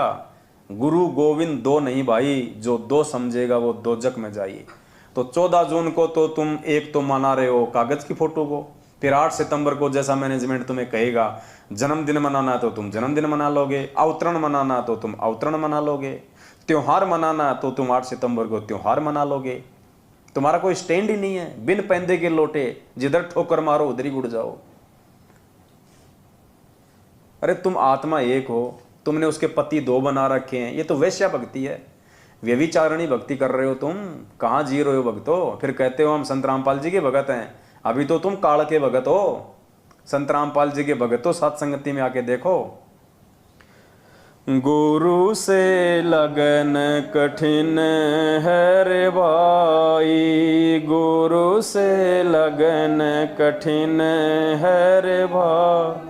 लगन लगे बिन काज न सरता, लगन लगे बिना जीव पर ले हो जाई। गुरु से लगन कठिन है रे भाई, गुरु से लगन कठिन। परमात्मा कहते हैं लगन लगे बिन काज नहीं सरता। एक सत्संग में कहा ना गुरुजी ने कि जब तक आप अपने गुरु को परमात्मा नहीं मानोगे तब तक तो आपकी भक्ति बने को नहीं। स्पष्ट कहा गुरुजी ने, जब तक आप अपने गुरु को परमात्मा नहीं मान लोगे तब तक आपकी भक्ति बनेगी नहीं। तो क्या कह रहे हैं परमात्मा? लगन लगे बिन काज नहीं सरता। आज क्यों मर रहे हैं मैनेजमेंट वाले? आए दिन सारनाम प्राप्त लोग हार्ट अटैक से, एक्सीडेंट में, बीमारियों से, कोरोना में मर गए हजारों। क्यों मर रहे हैं? क्योंकि लगन लगे बिन काज नहीं सरता। कोई काम सिद्ध नहीं होगा और जीव प्रलय हो जाई यानी अकाल मौत, मरेंगे फिर। तो इस शब्द के अनुसार वही तो सब कुछ हो रहा है। परमात्मा ने हमें गीता जी अध्याय 16 श्लोक नंबर 23 से क्या पढ़ाया कि शास्त्र विधि को त्याग के जो मनमान आचरण करेगा उसकी ना सिद्धि होगी, ना रिद्धि मिलेगी, ना उसका कोई कार्य सिद्ध होगा। तो यही तो हो रहा है। हम इसी श्लोक के अनुसार तो चल रहे हैं 90% आज। शास्त्र विधि को त्याग के, क्योंकि शास्त्र तो क्या कहते हैं कि गुरु बड़े हैं गोविंद से और मन में देख विचार, हरि सुमरे सो रह गए और गुरु भजे होए पार। तो शास्त्र क्या कह रहा है कि गुरु अगर कोई भगवान भी तुम मानते हो तो उससे भी बड़ा है। और कहते हैं कि तुम भगवान को पूजोगे गुरु के रहते सहते तो तुम पार नहीं हो पाओगे। हरि सुमरे सो वार है यानी वो काल की तरफ है, और गुरु भजे होए पार तो नालायको तुम शास्त्रों के अनुसार भी नहीं चल रहे। गीता जी अध्याय नंबर 16 श्लोक नंबर 23 जब गुरुजी हमें पढ़ाते हैं तो तुम सोचते हो गुरुजी तो दुनिया वालों के लिए कह रहे हैं। तो तुम कोई पाताड़ लोग के हो क्या? तुम भी तो इसी दुनिया के हो। तुम अपने ऊपर नहीं लेते उन शब्दों को, जबकि गुरुजी स्पेशली तुम्हारे लिए कह रहे हैं।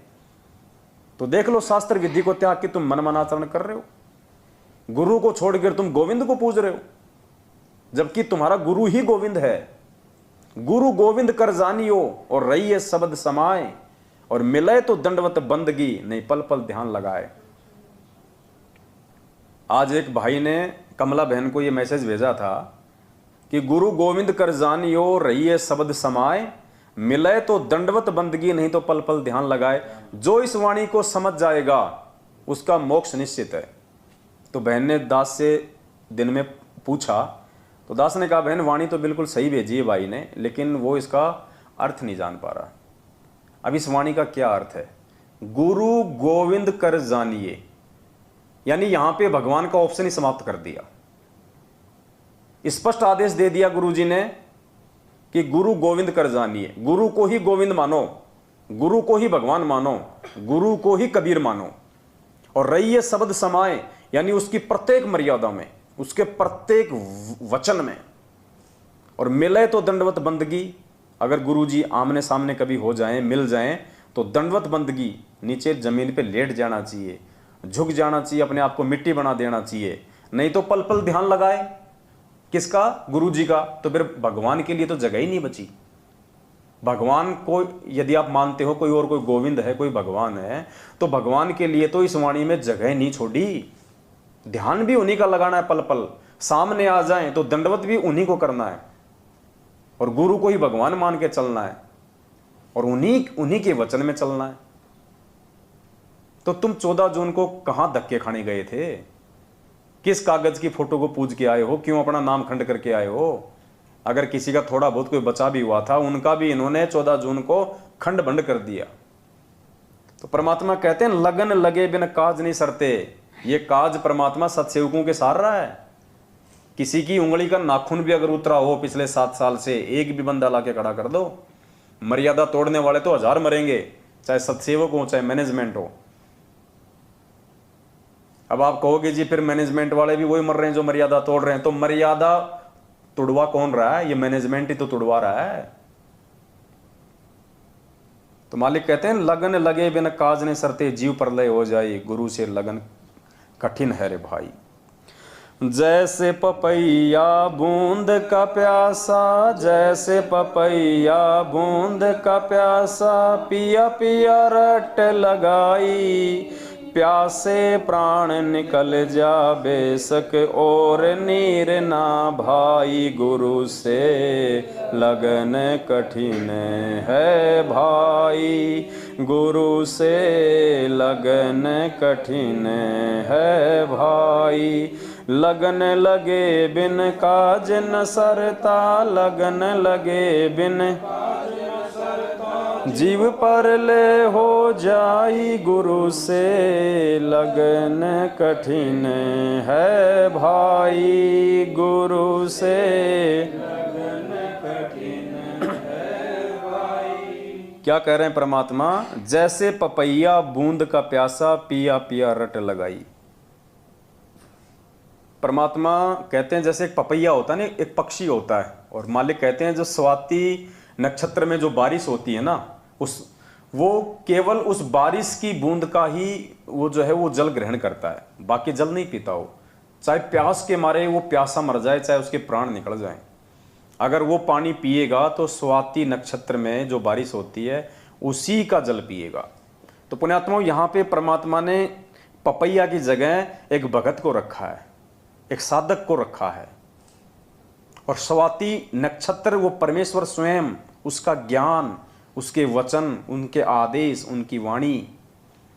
तो जो सच्चा भगत होगा वो केवल अपने परमात्मा, अपने सतगुरु पर ही आश्रित होगा। सतगुरु के अलावा, यानी उस पपैया के लिए नक्षत्र, मतलब स्वाति नक्षत्र के समय में जो बारिश होती है उसके अलावा चाहे ऊपर से अमृत बरसा दो, वो अपना मुंह नहीं खोलेगा, उस अमृत को भी वो अपने अंदर ग्रहण नहीं करेगा, क्योंकि उसके शरीर की जो व्यवस्था है, उसकी जो प्रकृति है, वो परमात्मा ने वैसी ही बना रखी है। तो पुण्यात्माओं, यहां परमात्मा समझ रहे हैं कि उस पपैया रूपी भगत को यदि आश्रित रहना है, यदि उसको निर्भर रहना है, यदि उसको वास्तव में अपना मोक्ष करवाना है, तो केवल और केवल अपने गुरु भगवान पे ही आश्रित रहना है। अगर वो आदेश की पालना करे तो अपने गुरु भगवान के ही आदेशों की पालना करे। वो अगर किसी की पूजा करे तो केवल अपने गुरु भगवान की ही पूजा करे। अगर किसी के वचन को माने तो केवल अपने गुरु भगवान के वचन को ही माने। और तुम्हारे को तो इन्होंने पपैया से काला कौवा बना दिया। काला कौवा, गुरु जी का तो तुम एक भी आदेश नहीं मानते, और सारे आदेश तुम मानते हो पीले पर्चों के, और पीले पर्चे लिख रहा है मैनेजमेंट। एक भी आदेश इस पीले पर्चे का गुरु जी के ज्ञान से मेल नहीं खाता। अरे आंखें फूट गई है जब तो बात अलग है। अगर आंखें सही हैं तो 27 साल से गुरुजी के सत्संग सुन लो और देख लो, कभी भी गुरुजी ने रक्तदान की बात करी हो? दे दान की बात करी हो, कभी भी आश्रम में गुरुजी ने भक्तों को आदेश दिया हो कि बच्चों रक्तदान करो, दे दान करो, कभी भी गुरुजी ने किसी पार्टी विशेष को वोट दिलाया हो, जैसे मैनेजमेंट आए दिन कहता है कि बीजेपी को वोट दो, बीजेपी का समर्थन करो, बिल्कुल ही मतलब इस दिमाग में कोयला भर रखा है क्या? गधे से गधा आदमी भी समझ जाए इतने सत्संग सुन के परमात्मा के, और हम क्या कर रहे हैं? पपैये के बजाय कौवे की भूमिका निभा रहे हैं। तो भाई क्या मिलेगा फिर खाने को? लेटरिन मिलेगा, टट्टी खाएगा फिर। वो स्वाति नक्षत्र वाली बूंद तो भाई पपैये के लिए होती है, कौवों के लिए नहीं होती। फिर तुम्हारे काज नहीं सर सकते, और अगर किसी के थोड़े बहुत काज सर रहे हैं तो समझ लेना तुम्हारी बैटरी चल रही है, परमात्मा का आशीर्वाद नहीं चल रहा। तो परमात्मा कहते हैं जैसे पपैया बूंद का प्यासा पिया पिया रट लगाई। अब बताओ, तुम्हारे को सार नाम तो लेना था अपने सतगुरु से, पपैये को बूंद तो पीनी थी स्वाति नक्षत्र की, और पिला दिया उनको ऊपर से तेजाब। अरे तुम्हारे को ये सार नाम तो लेना था अपने सतगुरु से, जैसे पपैया बूंद का प्यासा। हमें वो सार नाम रूपी बूंद अपने सतगुरुदेव जी के मुख कमल से लेनी थी, और तुम्हारे को इन काल एजेंटों ने सार नाम के नाम पे वो तेजाब पिला दिया, तेजाब, ये कह के कि ये स्वाति नक्षत्र की बूंद का जल है। तो बताओ तुम्हारे काज कहां से सरेंगे? भेड़ चाल में चलने वालों के काज कहां से सरेंगे? जैसे पपैया बूंद का प्यासा पिया पिया रट लगाई। हम लगा रहे हैं रट, हम सत्सेवक। देखो परमात्मा की महिमा, उनके आशीर्वाद से। हमारी औकात नहीं है, ना धरती पे किसी औकात है जो भगवान के विषय में एक शब्द उसकी महिमा में गा दे, क्योंकि भगवान की महिमा हर किसी के समझ में आएगी नहीं, उनके बस की बात ही नहीं है। तो भगवान सद्बुद्धि दे के समझाता है, वो खुद अपनी महिमा करवाता है, जीव के बस की बात नहीं है जो भगवान की महिमा कर दे। तो पिया पिया रट तो कौन लगा रहा है? ये साध संगत वाले भाई बहन लगा रहे हैं पिया पिया रट। अपने सतगुरु को पल पल याद कौन कर रहा है? उनकी महिमा कौन गाना आ रहा है?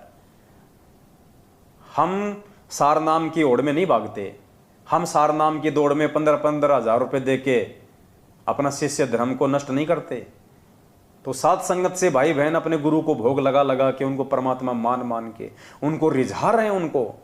तो ये पिया पिया रट, ये सतगुरु सतगुरु रट कौन लगा रहा है? साध संगत वाले भाई बहन लगा रहे हैं। तो निर्णय कर लेना, आप लोग मैनेजमेंट की कुसंगति करके कव्वे की श्रेणी में हो या साध संगत से जुड़ के पपैये की श्रेणी में हो। जैसे पपैया बूंद का प्यासा पिया पिया रट लगाई, प्यासे प्राण निकल जा बेशक और नीर ना भाई। हमें तो केवल सतगुरु के हाथों से ही सार नाम रूपी नीर पीना है, दूसरे के हाथ का तेजाब नहीं पीना, वो काला पानी नहीं पीना, कोयले का पानी नहीं पीना भाई। जो कोयले का पानी पिएगा फिर क्या होगा? उसका लीवर खराब होगा, फिर वो अकाल मौत मरेगा। देख लो आए दिन सैकड़ों लोग मर रहे हैं संगत में अकाल मौत। अरे और तो छोड़ो, ये जो राजस्थान के सोजत में जो इन्होंने फर्जी आश्रम बना रखा, अब की बार वहां पे इन्होंने जो प्रगट दिवस मनाया है, कल के अखबार में न्यूज आई है उनके प्रगट दिवस में जो भंडारा जो बच गया था, क्योंकि भंडारा इन्होंने 4-5 लाख के लिए बनाया, संगत वहां गई नहीं 1 लाख भी, तो भंडारा का क्या करेंगे? भंडारा इन्होंने फेंक दिया, भंडारा इन्होंने वहां पे नालों में फेंक दिया। और कल की न्यूज आई है 1 भैंस और 9 गाय मर गई वो खाना खा के। अरे बताओ, भगवान को भोग लगा हुआ अन्न खाने से कोई मरता है क्या? 1 भैंस और 9 गाय मरी है, इनके ऊपर मुकदमा करवाया कल वहां के लोगों ने। और जबकि गुरुदेव ने स्पष्ट बोल रखा कि ऐसे यदि कोई भंडारा यदि बच जाता है, पाठ का भंडारा, क्योंकि वहां तो पाठ चल रहा था ना, पाठ का यदि भंडारा यदि बच जाता है तो गुरुजी ने कहा कि या तो उसको जल प्रवाह करो या उसको जमीन में खड्डा खोद के डालो। इसी पुस्तक में लिखा हुआ है, इसी में। इसीलिए तो दास कह रहा है ना कि तुम्हारे को बिल्कुल विपरीत चलाया जा रहा है, इस पुस्तक के विपरीत।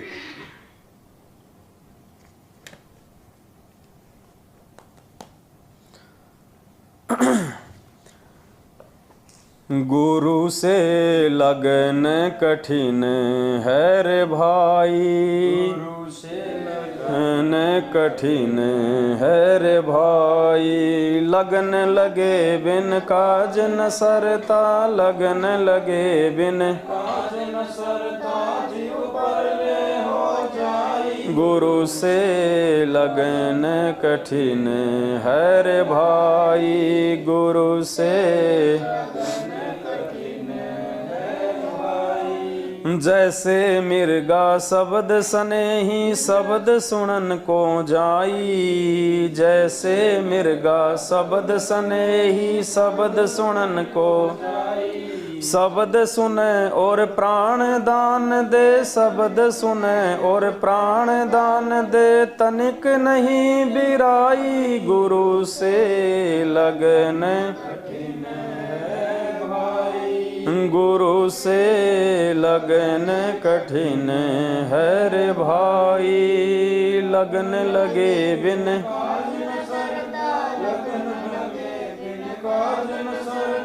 जीव पर ले हो जाई, गुरु से लगन कठिन है रे भाई, गुरु से लगन कठिन। आगे क्या करें परमात्मा, जैसे मिर्गा शब्द स्नेही शब्द सुनन को जाई। परमात्मा ने बताया जैसे हिरण है और हिरण के अंदर एक कर्ण विकार है और उसकी नाभि के अंदर परमात्मा ने कस्तूरी बताई, और वो कस्तूरी प्राप्त करने के लिए जो शिकारी होता है वो क्या करता है, वो एक मीठी सी सारंगी पे एक वाद्य यंत्र आता है, एक म्यूजिकल इंस्ट्रूमेंट आता है जिसको बोलते हैं सारंगी, वायलिन जिसको बोलते हैं। वो एक ऐसी धुन प्रकट करता है, इतनी मीठी वो धुन प्रकट करता है कि वो हिरण जो होता है वो विवश हो जाता है, उसके आगे नतमस्तक होने को उसे रहा नहीं जाता, और वो हिरण स्वतः आकर्षित होकर उस धुन के ऊपर उस शिकारी के घुटनों पे अपना सिर रख के बैठ जाता है, और शिकारी उसको मार देता है या फिर उसको पकड़ लेता है और फिर उसकी वो कस्तूरी जो नाभि में होती है वो निकाल देता है। तो क्या कह रहे परमात्मा, जैसे मिर्गा शब्द स्नेही शब्द सुनन को जाई, शब्द सुने और प्राण दान दे, तनिक नहीं बिराई। उस शब्द को सुनने के लिए वो इतना विवश हो जाता वो कि वो अपने प्राणों की भी परवाह नहीं करता। वो पुण्यात्माओं, इसी प्रकार परमात्मा यहां कह रहे हैं कि जो सच्चा भगत होगा, जो नेक भगत होगा, वो केवल अपने सतगुरु के ही वचनों को महत्व देगा, दूसरे के किसी भी आदेश को फॉलो नहीं करेगा। वो चाहे कोई कितना ही मीठा बोले, चाहे कोई कितना ही अच्छा लोभ लालच वाला कोई आदेश बताए, चाहे कोई कितना ही ऑफर वाला कोई आदेश बताए, बिल्कुल नहीं मानेगा। वो केवल अपने सतगुरु के वचन का ही इंतजार करेगा, अपने सतगुरु के वचन पे ही वो टिका रहेगा, सतगुरु का ही वो इंतजार करेगा, क्योंकि उसका जो भाव होता है, जो सच्चा भगत होता है, उसका भाव केवल अपने सतगुरु के वचन के प्रति ही होता है। दूसरे के वचन को वो मान ही नहीं सकता, चाहे कोई कितना ही अच्छा बताए, चाहे कोई कितना ही, चाहे उनके परिवार का कोई सदस्य बतावे, चाहे कोई कोऑर्डिनेटर बताओ, उसके अंदर वो जो गुण होता है वो मतलब वो जन्मजात होता है।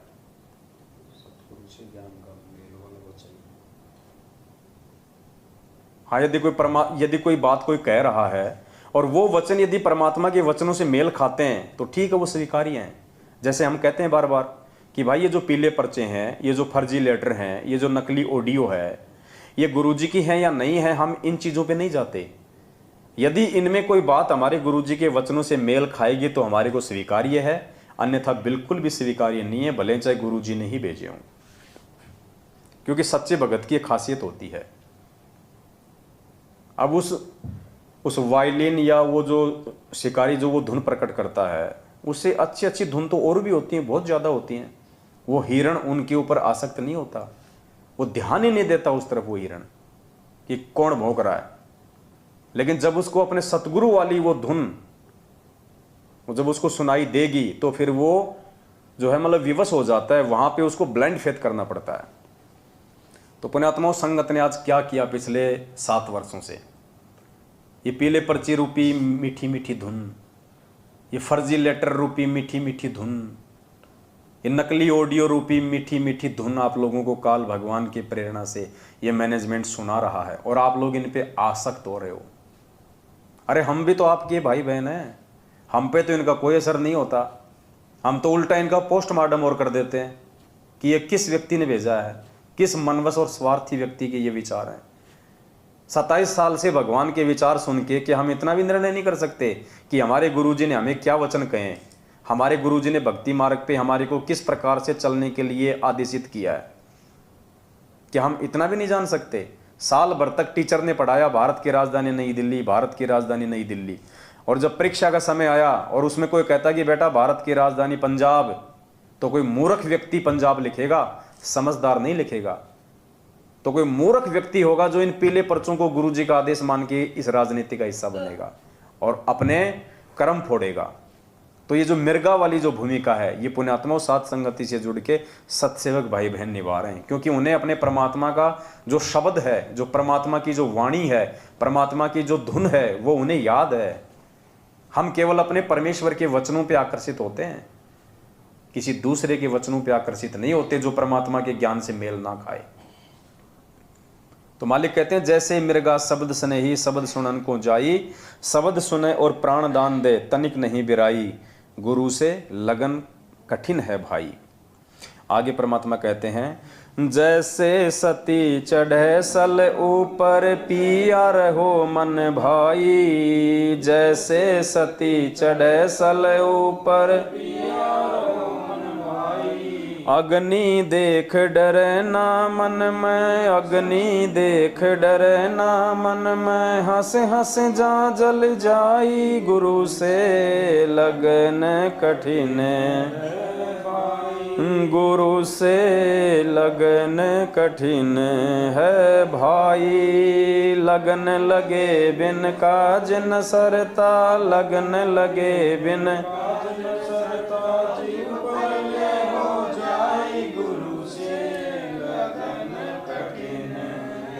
भाई, गुरु से लगन कठिन। क्या कह रहे हैं परमात्मा, जैसे सती चढ़े सल ऊपर पियो रहे मन भाई, अग्नि देख डरे ना मन में, हंस हंस जा जल जाई। परमात्मा एक दृढ़ भगत को समझाते हुए दृढ़ भगत को कह रहे हैं कि जैसे जैसे पहले के समय में परमात्मा ने बताया कि जब भारत देश अंग्रेजों का गुलाम था और हमारे देश में सती प्रथा थी। सती प्रथा यानी यदि किसी औरत का पति यदि मर जाता था तो औरत को उसकी चिता पे साथ साथ जो है वो जला दिया जाता था, उसको सती का नाम दिया जाता था। तो कहते हैं उस समय जो सती होती थी, जो औरत होती थी, उसके मन में ऐसे भाव भर दिए जाते थे। जब उसके पति की मृत्यु हो जाती थी तो उसके अंदर ऐसे विचार भर दिए जाते थे, उसके अंदर ऐसे भाव भर दिए जाते थे कि ना चाहते हुए भी वो आग में अपने पति के साथ बैठ के जलने से बिल्कुल भी नहीं डरती थी, नहीं घबराती थी वो। तो कहते हैं भगत का इतना ज्ञान सुनने के बाद में, इतने परमात्मा के वचन सुनने के बाद में, इतने सत्संग सुनने के बाद में एक भगत का यह दृढ़ विश्वास हो जाना चाहिए अपने सतगुरुदेव जी के प्रति। वो इतना उनके प्रति मतलब आकर्षित हो जाना चाहिए, अपने गुरु को इतना समर्पित हो जाना चाहिए कि उसको अपने सतगुरु के अतिरिक्त, अपने गुरु जी के वचन के अतिरिक्त दूसरी कोई चीज उसको दिखाई नहीं देनी चाहिए उसको। और चाहे उसको कोई कितना ही उसको रोकने का प्रयास करे, कोई कितना उसको टोकने का प्रयास करे। कहते हैं जैसे सती चढ़े सल ऊपर पियो रहे मन भाई, अग्नि देख डरे ना मन में, हंस हंस जा जल जाए। वो आग को भी देख के नहीं डरती। उसके घर वाले कहते हैं कि ये छोड़ देना, ये तू क्या करेगी जल के, देख तेरे छोटे छोटे बच्चे हैं, इनको कौन पालेगा। उसको संपत्ति का उसको लालच दिखाया जाता है, उसको बाल बच्चों की मोह ममता में उसको मतलब फंसाया जाता है। लेकिन वो तो मतवाली हो जाती है, उस पर तो नशा सवार हो जाता है कि नहीं, अगर मेरा पति नहीं तो मैं भी नहीं, मेरे पति का कोई वजूद नहीं तो मेरा भी कोई वजूद नहीं। हमारे राजस्थान के सांबर में एक संत थे, उनके विषय में एक कथा प्रचलित है, मुझे उनका नाम नहीं पता, दोनों गुरु शिष्य का।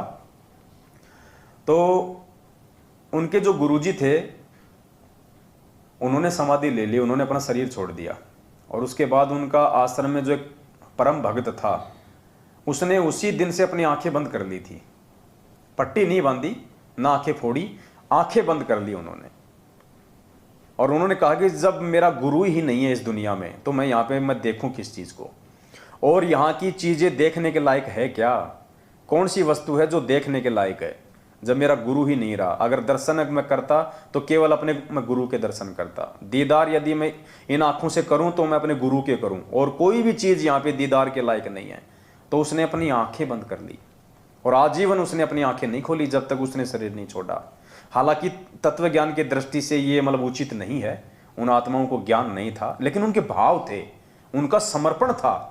तो हमने उनके उस अज्ञान को नहीं पकड़ना, हमने उसके अज्ञान के पीछे छुपे हुए अपने गुरु जी के प्रति प्रेम भाव और समर्पण को पकड़ना है कि ऐसे ऐसे भगत भी होके जा लिए। तो यहां ये शब्द में परमात्मा कह रहे हैं कि जैसे सती चढ़े सल ऊपर पियो रहे मन भाई, अग्नि देख डरे ना मन में हंस जा जल जाई। उसको कितना लोभ लालच स्वार्थ उसको दिखाया जाता, उसको डराया जाता, उसको धमकाया जाता है, लेकिन वो अपने सतगुरु के प्रति इतनी ज्यादा आसक्त हो जाती है, इतनी ज्यादा समर्पित हो जाती है, इतनी ज्यादा मतवाली हो जाती है, उसको दुनिया में फिर कोई दूसरी बकवाद उसको दिखाई नहीं देती। तो सच्चे भगत की तरफ परमात्मा यहाँ पे इशारा कर रहे हैं। वो सती समझो, सच्चा भगत, सत्सेवक, जब ये ज्ञान हो जाएगा कि धरती पे मेरा गुरु ही पूर्ण परमात्मा है, उसके बाद पुण्यात्माओं काल चाहे उसको कितना ही तोड़ने और मरोड़ने का प्रयास क्यों ना करे, चाहे काल उसको दूसरे नकली संतों और पंथों में जाने के लिए किन्हीं नकली संतों पंथों और उनके चेलों को चाहे निमित्त क्यों ना बनाए एक भगत को तोड़ने के लिए कि तेरे गुरुजी को मूल ज्ञान नहीं है, तेरे गुरुजी के पास तो खाली पवित्र ज्ञान है, तेरे गुरु के पास में सार नाम नहीं है, सार शब्द नहीं है, तेरा गुरु तो जेल में बैठा हुआ है, तू तो मर जाएगा उसके आने से पहले, उनको तो डबल डबल जो है उम्र कैद हो रही है। तो ये तो है काल भगवान के द्वारा जगत वाली विधि से हमारे को तोड़ने का प्रयास। तो कहते हैं जो सच्चा भगत होगा, जो परमात्मा का जो पक्का भगत होगा, जो दृढ़ भगत होगा, उसके तो कान के ऊपर जू भी नहीं रहेंगी उस सती की तरह। और दूसरा काल का दाव होता है संगत में से ही तोड़ने का।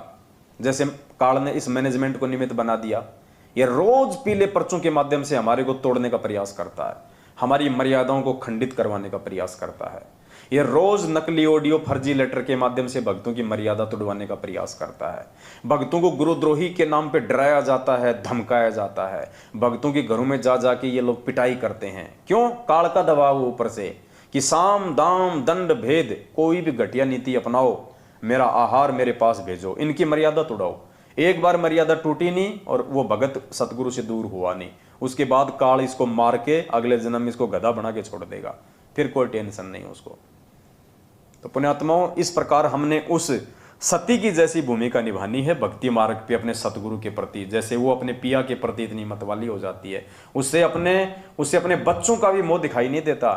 तो गुरु जी हमें समझा रहे हैं कि नालायकों, ये पांचों यज्ञ की खीर खा खा के, साध संगति से जुड़ जुड़ के, ये प्रमाण और सबूत देख देख के इतने दृढ़ हो जाओ अपने गुरु जी पे कि ये यदि कल ही यदि आ जाए गुरु जी के, चल बेटा सतलोक, तो पीछे से ना तो उन बच्चों में कोई मोह होना चाहिए। जैसे वो सती को दिखाते हैं ना कि देख तेरे छोटे छोटे बच्चे हैं, तू कहाँ आग में जलने जा रही है, इनको कौन पालेगा, ताकि उसको दया आ जाए, ताकि उसका मन डिग जाए और वो आग में ना जले, सती ना हो।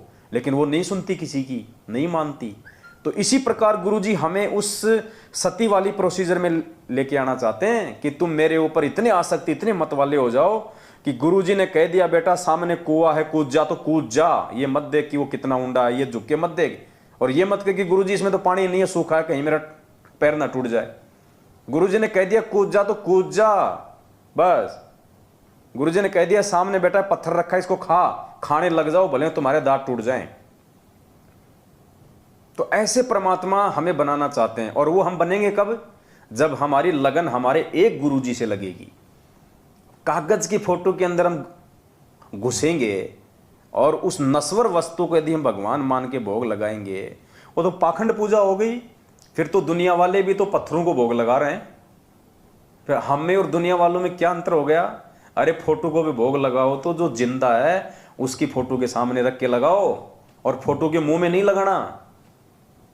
फोटो केवल एक भाव प्रदर्शित करने के लिए है, सतगुरु की पल पल याद दिलाने के लिए है, ताकि हम डरें, हम जागते रहें, हमें याद रहे कबीरा दर्शन साधु का, मुख पे बसे सुहाग, दर्श उन्हीं को होते जिनके पूर्ण भाग।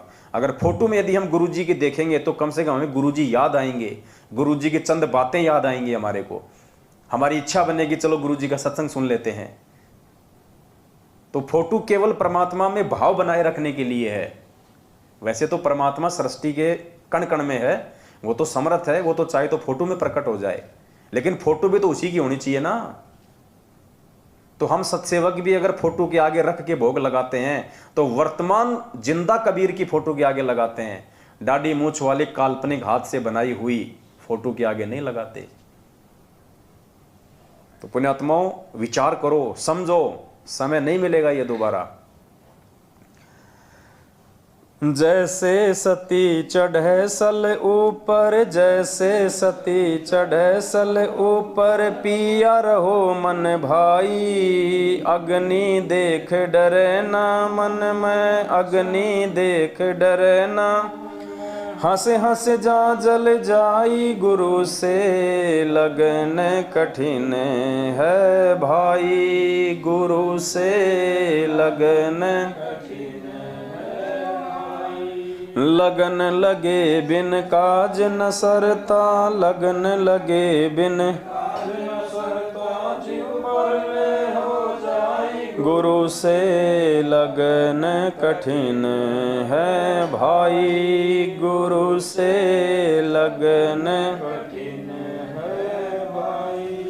दो दल सन्मुख आण जुटे हैं, दो दल सन्मुख आण जुटे हैं, सूरा लेत लड़ाई, टूक टूक हो पड़े धरती पे, टूक टूक हो पड़े धरती पे, वो खेत छोड़ ना जाई, गुरु से कठिन है भाई, गुरु से लगन कठिन है भाई, लगन लगे बिन काज न सरता, लगन लगे बिन काज न सरता, जीव पर हो जाई, गुरु से लगन कठिन है भाई, गुरु से लगन कठिन। आगे पूज्य गुरुदेव जी एक भगत को सतगुरु के प्रति दृढ़ करने के लिए, उसको और ज्यादा विश्वासित करने के लिए परमात्मा क्या उदाहरण दे रहे हैं। दो दल सन्मुख आण जुटे, सूरा लेत लड़ाई। जैसे जैसे लड़ाई होती है, युद्ध होता है, तो कहते हैं दो दल सन्मुख आण जुटे, दोनों सेनाएं आमने सामने खड़ी हों, कहते हैं सूरा लेत लड़ाई। जो सूरवीर होते हैं, जो बहादुर होते हैं, जो पीठ दिखाना नहीं जानते, वो आपस में लड़ाई लड़ते हैं, वो आपस में एक दूसरे के सामने होते हैं। टूक टूक हो पड़े धरती पे, वो खेत छोड़ ना जाई। चाहे उनके शरीर के टुकड़े टुकड़े हो जाएं, लेकिन वो मैदान छोड़ के नहीं भगते, तब जाके वो सूरवीर की वो गति को प्राप्त होते हैं, वो शहीद का वो दर्जा प्राप्त करते हैं। तो यहाँ परमात्मा एक भगत को यहाँ पे रख रहे हैं कि दो दल सन्मुख आण जुटे, सूरा लेत लड़ाई। दो दल हैं यहाँ पे, एक इस काल भगवान का और एक इस परमेश्वर का, और सूरा लेत लड़ाई। अब इस लड़ाई को वो लड़ेगा जो सूरवीर होगा। एक लड़ाई तो चल रही है काल भगवान और परमात्मा के बीच में मर्यादाओं को लेके, दूसरी लड़ाई चल रही है इन दोनों के एजेंटों को लेके। काल का एजेंट ये मैनेजमेंट, सतगुरु के एजेंट ये साथ संगत वाले। तो कहते हैं सूरा लेत लड़ाई, जो सूरवीर होगा वो इस लड़ाई को जो है वो लड़ेगा। सूरवीर ही लड़ाई को लड़ सकता है, सच्चा भगत ही ये लड़ाई लड़ेगा, ये ज्ञान आधार की। और किससे लड़ेगा? परमात्मा कहते हैं वज्रबान की बोऊ बाड़ी, सतगुरु संत जीत हैं राड़ी। परमात्मा ने हमारे को तत्व ज्ञान रूपी ये वज्रबान दिया है, ये अस्त्र शस्त्र दिए हमारे को, ज्ञान आधार। ये तत्व ज्ञान रूपी जो ज्ञान है ये हमारा हथियार है, अस्त्र शस्त्र है। सतगुरु संत जीत है राड़ी। अब जो सतगुरु का संत होगा, जो सतगुरु का सच्चा भगत होगा, वो इस राड़ी अर्थात इस राड को, इस झगड़े को, इस फसाद को ज्ञान आधार से वो जीतेगा। तो कहते हैं दो दल सन्मुख आण जुटे हैं, सूरा लेत लड़ाई, टूक टूक हो पड़े धरती पे, वो खेत छोड़ ना जाए, वो मैदान छोड़ के नहीं भगेगा, इस परमेश्वर के मार्ग को छोड़ के नहीं जा सकता। गुरुजी कहते हैं ना कि वाणी है परमात्मा की कि सो काल जग जोड़ी, कौन सी है, पर द्वार छोड़ ना जाए। हाँ, गुरुदेव कहते हैं द्वार धनी के पड़ा रहे चाहे धक्के धनी के खा, सो काल जग जोड़ ही पर द्वार छोड़ ना जाए।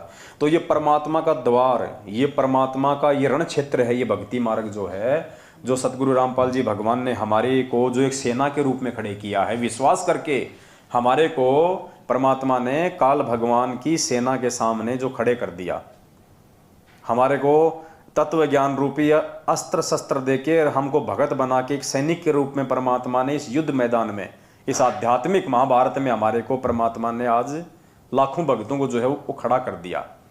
अब मालिक कहते हैं कि कौन लड़ेगा ये लड़ाई, सूरवीर लड़ेगा, जो सच्चा भगत होगा वो लड़ेगा। टूक टूक हो पड़े धरती पे पर खेत छोड़ ना जाई। अब टूक टूक होके पड़ने का मतलब आध्यात्मिक मार्ग में क्या होता है कि तुम्हारे को डराया जाएगा, तुम्हारे परिवार वालों के द्वारा, तुम्हारे रिश्तेदारों के द्वारा, तुम्हारे ऑफिस वालों के द्वारा, तुम्हारे समाज वालों के द्वारा। कोई किसी का पति किसी को जो है वो तोड़ने का प्रयास करेगा, डराएगा, धमकाएगा, घर से निकाल दूंगा, मैं निकल जाऊंगा, मार दूंगा, ये कर दूंगा।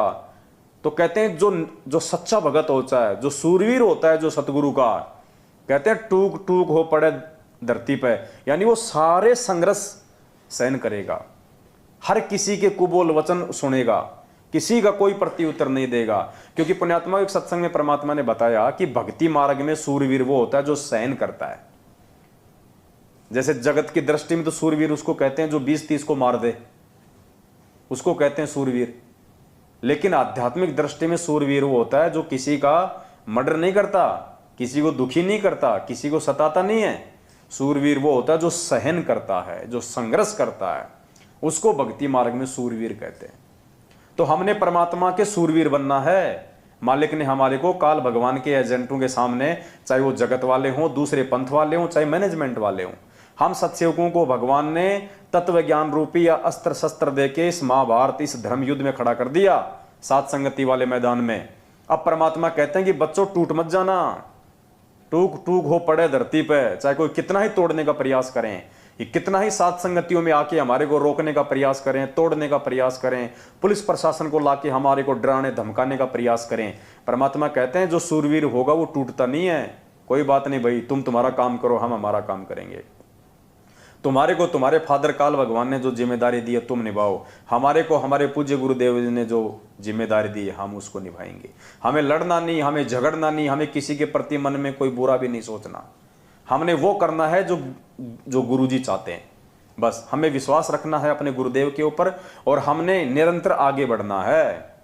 अपनी सावधानी रखो और सात संगतियों में आगे बढ़ते रहो। ये आमने सामने की लड़ाई नहीं है, ये पृथ्वीराज चौहान और मोहम्मद गोरी वाली आमने सामने की लड़ाई नहीं है। ये लड़ाई ज्ञान आधार की है। हमने अपना बचाव भी रखना है, परमात्मा के मिशन को भी आगे बढ़ाना है और भाई बहनों को भी समझाना है। तो हमने 2 कदम पीछे हटके चलना है, प्यार प्रेम के साथ में चलना है, समझदारी के साथ में चलना है। जल्दबाजी नहीं दिखानी, यहाँ पे मारकाट का मार्ग नहीं है। ये बदनामी अपने ही बाप की होगी, क्योंकि काल ने अपने भाइयों को सामने अपने एजेंट के रूप में खड़ा कर दिया। अब बताइए, हम लड़ें तो हम किससे लड़ें, विरोध करें तो हम किससे करें, अगर बुरा सोचें तो हम किसका सोचें, श्राप दें तो हम किसको दें। हमारे भाई सामने, उनकी बुद्धि अभी नादान है, वो काल प्रेरित है, वो समझ नहीं पा रहे, आगे चल के रोएंगे पछताएंगे, बात अलग है। लेकिन हमें तो भगवान ने समझदार बना दिया ना, तो हमने तो परमात्मा को प्रसन्न करना है। इनका भी किसी प्रकार से कोई नुकसान ना हो, हमने भरकस ये प्रयास करना है। हम 2 कदम पीछे हट जाएं, कोई दिक्कत नहीं है। शेर यदि 2 कदम पीछे हटता है तो वो डरता नहीं है, वो शिकार पे अपनी मजबूत और ज़्यादा अपनी पकड़ को और ज़्यादा मजबूत करने के लिए कि 2 कदम पीछे होकर फिर छलांग मारता हो। तो जब ये सात संगति में आवें, कोई ऐसी दिक्कत हो जाए, ये पुलिस प्रशासन को ले आवें, ये खुद भी 1 नंबर के ये गुंडे हैं, आपको पता ही है, ये भी लेके लठा जाते हैं, भक्तों को गाली गलौच मारने लग जाते हैं। 2 कदम पीछे हट जाओ, हाथ जोड़ लो, ठीक है भाई साहब, मार खा लेंगे कोई दिक्कत नहीं, गालियाँ खा लो, गाली खाने से कोई जो है वो फुनसियाँ नहीं होती हैं, कोई बात नहीं है। हम फिर एक नई सात संगति करेंगे, फिर 10, 15, 20 दिन बाद किसी भगत भाई बहन के घर पे करेंगे। तो हमने इस प्रकार से प्यार प्रेम से आगे बढ़ना है। और जब कल को इनकी भांग का नशा उतरेगा ना, फिर देखना पुण्यात्माओं, ये लोग मैनेजमेंट वाले, ये गुरुजी का भाई, ये गुरुजी की बेटा बेटी, ये गुरुजी की पत्नी, ये तुम्हारे कोऑर्डिनेटर नामदान वाले, तुम लोगों से नजर मिलाते समय भी इनकी गुद्दी नीचे रहेगी, इनकी गर्दन, कि इनको क्या जवाब दें हम। हमने इनके साथ में इतनी जातियां करी हैं, हमने इनको इतना जो है भला बुरा कहा, और तो और हमने पुलिस प्रशासन से भी हमने इनको डराने का प्रयास किया। कल को इन लोगों की गर्दन नीची रहेगी यूं हम सत्सेवकों के सामने, ये लोग बोलने के लायक नहीं रहेंगे। तो हमने हर प्रकार से मर्यादा में रहना है, हमने गुरुजी को प्रसन्न करना है। हमने यदि इन पे हाथ उठा दिया गलती से भी, पुण्यात्मा, वो कर्म का फल भोगना पड़ेगा। हम चाहे कितने अच्छे बन के रह रहे हैं, कितने मर्यादा में, अगर हमने मर्यादा तोड़ी तो मर्यादा टूटने वाला जो कर्म है वो हमने भोगना पड़ेगा। ये विधान है यहाँ का, अच्छे का अच्छा मिलेगा और बुरे का बुरा मिलेगा। तो वही बात है पुण्यात्माओं, अब तो थोड़ा सा ही समय ये शेष रहा है। परमात्मा एक सत्संग में हमारे को सुनाते हैं, वो वाणी मुझे ध्यान नहीं है, कोई नेट चल रहा है क्या किसी का?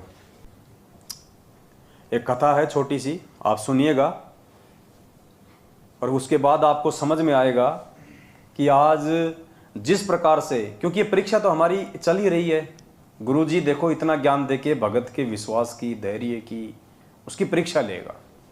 अब इस परीक्षा में कितने लोग जल्दबाजी में और नासमझी में फेल हो चुके हैं आप देखना, और जो लोग हिम्मत बांध के रुके हुए हैं। देखो, मैनेजमेंट के साथ रह के गंदी राजनीति करना ये भक्ति मार्ग पे रुकना नहीं है। इससे अच्छा तो नालायक को भक्ति को छोड़ देते, कम से कम गुरु वचन तोड़ के ये कर्म तो ना बिगड़ते। रुकने का मतलब है गुरु जी के वचन पे रुकना, चाहे गर्दन कट जाए। गुरु जी ने कह दिया कि भक्तों को राजनीति से दूर तो दूर, फिर गुरु जी का भाई क्या, चाहे गुरु जी का बाप आके क्यों ना बोल दे, नहीं करनी तो नहीं करनी। तो ये कहानी है एक राजा और एक नाचने वाली की, और देखो कैसे उस नाचने वाले के एक दोहे ने कितने लोगों को पाप करने से बचा लिया। एक राजा को राज भोगते हुए काफी समय हो गया था, बाल भी सफेद होने लगे थे। एक दिन उसने अपने दरबार में एक उत्सव रखा और अपने गुरुदेव एवं मित्र देश के राजाओं को भी सादर आमंत्रित किया। उत्सव को मनोरंजन बनाने के लिए राज्य की सुप्रसिद्ध नाचने वाली को भी बुलाया गया। राजा ने कुछ सोने की मुद्राएं अपने गुरुजी को भी दी, ताकि यदि वे चाहें तो नाचने वाली के अच्छे गीत व नृत्य पर उसे पुरस्कृत करें। सारी रात नाच गान चलता रहा। ब्रह्म मुहूर्त की बेला आई, यानी सुबह 4-5 बजे का समय हुआ। नर्तकी ने देखा, उस नाचने वाली ने देखा कि मेरा ढोलक बजाने वाला ऊँग रहा है, यानी उसको उबासी आ रही है, जो ढोलक बजा रहा था उसको नींद सी आ रही है। नर्तकी ने देखा कि मेरा तबले बजाने वाला ऊँग रहा है, उसको जगाने के लिए नर्तकी ने एक दोहा पढ़ा। उस नाचने वाली ने अपने ढोलक वाले को जगाने के लिए कि भैया सो मत, अभी थोड़ी देर की बात है, वरना सारा काम बिगाड़ देगा। उसने एक दोहा पढ़ा, क्योंकि सबके सामने तो बोल नहीं सकती थी वो, इसलिए उसने एक दोहे के माध्यम से उस ढोलक वाले को जागरूक करना चाहा। और उसने क्या कहा, बहुत बीती थोड़ी रही, बहुत बीती थोड़ी रही, यानी रात जो है 75% बीत चुकी है। बहुत बीती यानी ज्यादातर रात बीत चुकी है भाई, थोड़ी रही, थोड़ी सी बची है भाई, सुबह होने वाली है।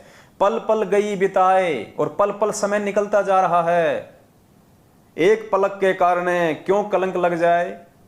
अरे एक पल के कारण, जब तूने पूरी रात ढोलक बजाया, अब थोड़े से समय के लिए क्या सो रहा है, क्या ऊँग रहा है, इस एक पल के कारण थोड़े से, क्योंकि 5 बजे तो आरती हो ही जाया करती थी पहले गांव में। जब माता जी का जागरण होता था 11 बजे तो वो मिस्री लेके बैठा करते थे, तबले बजाते थे, 1-2 महाभारत की या रूप बसंत की कहानी सुनाया करते थे। सुबह 5 बजे ओम जय जगदीश हरे करके अपना निकल लिया करते थे। तो 4-4:30 बजे वो तबले वाला ऊँग रहा था, नींद आ रही थी।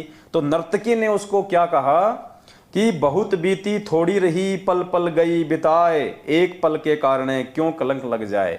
कि थोड़े से समय के लिए क्यों राजा को नाराज कर रहा है, थोड़े से समय के लिए क्यों इस सभा में मेरी बेइज्जती करवा रहा है, क्यों अपने ऊपर ये कलंक लगवा रहा है भाई अपनी मंडली के ऊपर। तो उसने अपने तबले वाले को जगाने के लिए दोहा बोला था। अब उस दोहे का असर कहां कहां हुआ देखना आप पुण्यात्माओं। अब इस दोहे का अलग अलग व्यक्तियों ने अपने अपने अनुरूप अलग अलग अर्थ निकाला। तबले वाला सतर्क होकर ढोलक बजाने लगा। वो जाग गया तबले वाला कि यार बात तो ठीक कर रही है, जब पूरी रात तूने हाथ तोड़े हैं तो थोड़े से समय के लिए क्यों सो रहा है, कहीं राजा नाराज हो जाए, तेरे को ना कोई इनाम दे, उल्टा तेरे को जेल में और ठोक दे कि तूने हमारी पार्टी भंग कर दी। तो वो एकदम से सतर्क हो गया, अटेंशन हो गया, बढ़िया जो है वो तबला बजाने लगा। ये बात जब गुरुजी ने सुनी, राजा का जो गुरु था उसने जब ये बात सुनी, उसने ये दोहा सुना। कौन सा दोहा कि बहुत बीती थोड़ी रही पल पल गई बिताए, एक पलक के कारण क्यों कलंक लग जाए।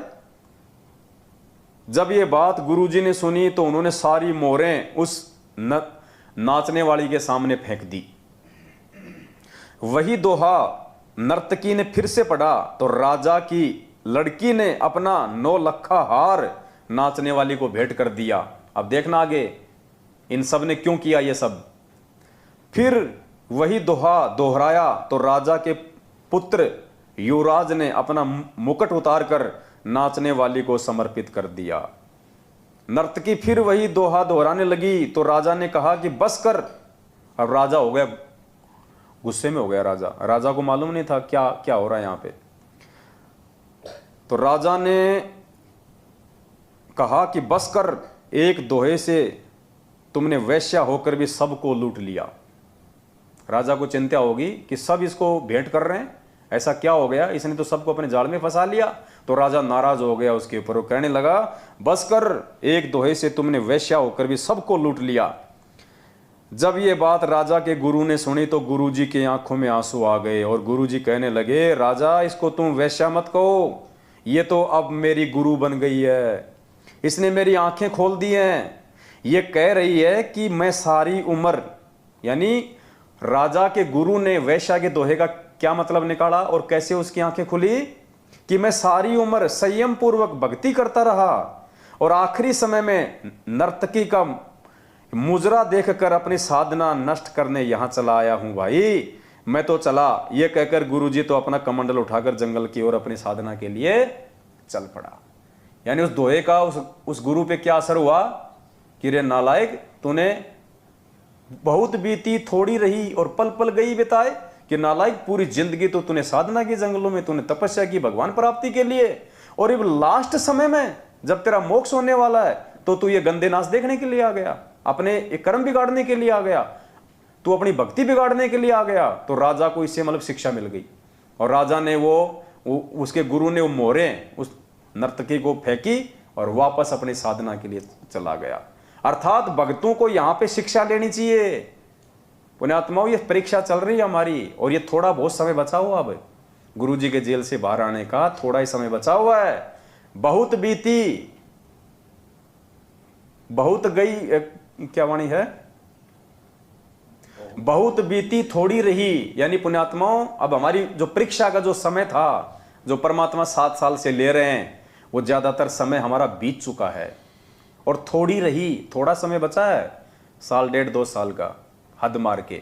वैसे तो मालिक की मौज है, समर्थ के विषय में हम आकलन भी नहीं कर सकते, लेकिन जीव बुद्धि के हिसाब से सोच रहे हैं कि हो सकता है परमात्मा 1.5 से 2 साल में दया कर दे, बाकी हो सकता है परमात्मा 2028 तक का भी स्वांग रस दे। हो तो मालिक है भैया, भक्तों को बिल्कुल नीले कपड़े की तरह निचोड़ के देखेगा। वो तो जो उसका रहेगा, जो उसका होगा, वो तो भैया सबरी की तरह 1000 साल भी इंतजार करेगा। तो कहने का मतलब है बहुत बीती थोड़ी रही और पल पल गई बिताए। यानी ये जो परीक्षा का समय जो पिछले 7 साल से 2014 बरवाला कांड से जो ये चल रहा है, तो परमात्मा हमें समझाना चाहते हैं इस दोहे के माध्यम से कि नालायको, तुम्हारी परीक्षा का ज्यादातर समय बीत चुका है। तुमने जो कष्ट, तुमने जो संघर्ष जो किया है परमात्मा प्राप्ति के लिए, वो ज्यादातर समय बीत चुका है। अब थोड़े से समय के लिए अपना धैर्य मत खो, अपने गुरुजी से अपना विश्वास मत उठाओ, लोगों की बातों में आके तुम अपनी भक्ति बर्बाद ना करो, इन पीले पर्चों की मान के अपनी भक्ति बर्बाद ना करो, मेरे परिवार वालों के झूठे आदेशों को मान के तुम अपना ये भक्ति धन बर्बाद ना करो। बहुत बीती थोड़ी रही, पल पल गई बिताए, एक पलक के कारण क्यों कलंक लग जाए। अब थोड़े से समय के लिए, जब तेरा गुरु आने वाला है, जब तेरा गुरु तुझे जो फसल तूने बोई है उसका परिणाम तुझे देने वाला है, थोड़े से समय के लिए क्यों अपना एक कर्म धर्म नष्ट कर रहा है, क्यों दूसरे पंथों में जाके अपना समय बर्बाद कर रहा है, अपनी भक्ति बर्बाद कर रहा है, अपने गुरु को बदनाम कर रहा है, अपने अपने स्वयं के जीवन को बर्बाद कर रहा है थोड़े से समय के लिए। तो राजा के गुरु ने क्या किया, वापस शिक्षा लेके जंगल में चला गया अपने साधना के लिए।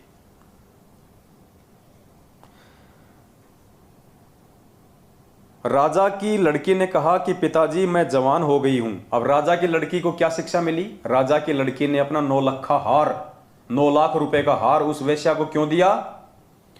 राजा की लड़की ने कहा पिताजी मैं जवान हो गई हूं, आप आंखें बंद किए बैठे हैं, मेरी शादी नहीं कर रहे थे, मैं आज रात आपके महावत के साथ, यानी जो हाथी चलाता है राजा का, हाथी का ड्राइवर, आपके हाथी के ड्राइवर के साथ भागकर अपना जीवन बर्बाद कर रही थी। लेकिन इस नाचने वाली ने मुझे सुमति दी, मुझे सद्बुद्धि दी कि जल्दबाजी मत कर, कभी तो तेरी शादी होगी होगी, क्यों अपने पिता को कलंकित करने पे तुली हुई है। तो उस लड़की ने इस दोहे का ये अर्थ निकाला कि नालायक, शादी तो राजा तेरी करेगा ही करेगा, आज नहीं तो 2 दिन बाद में कर देगा, तू क्यों फालतू में नौकर के साथ भग के अपने पिता को ये कलंकित कर रही है।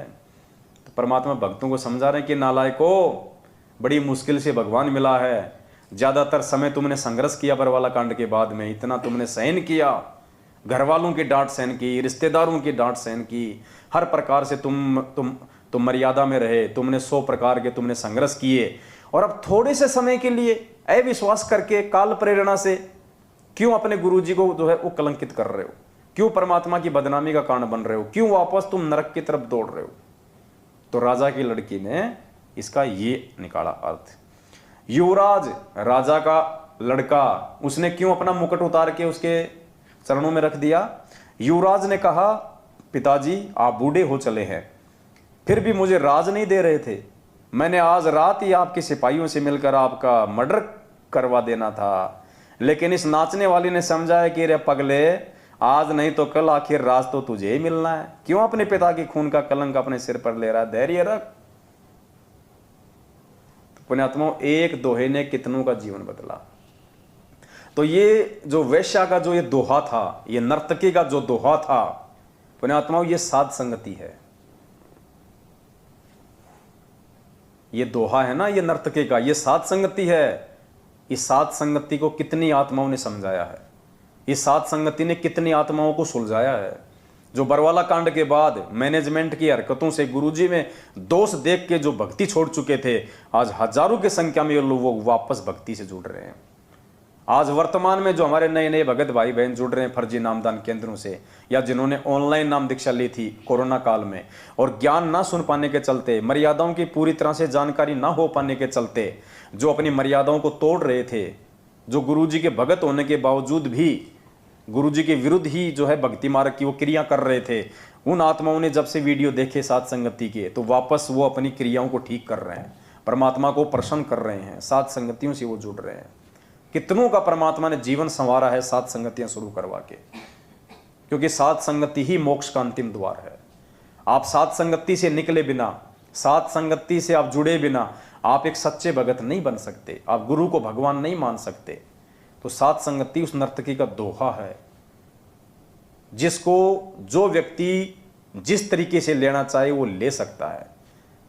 उस पूरी भरी सभा में 3-4 लोगों ने ही शिक्षा क्यों ली, बाकी भी तो देश विदेश के राजा लोग बैठे थे, मंत्री लोग बैठे थे, सिपाही भी तो बैठे थे जिनके साथ मिलकर मर्डर करना था उसके लड़के ने।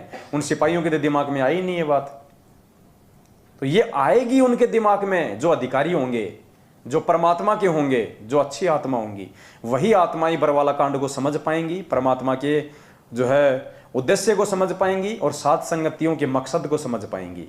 और वो पुण्यकर्मी आत्मा, वो अधिकारी हंस ही साध संगति से जुड़ सकते हैं, बाकी लोग नहीं जुड़ सकते।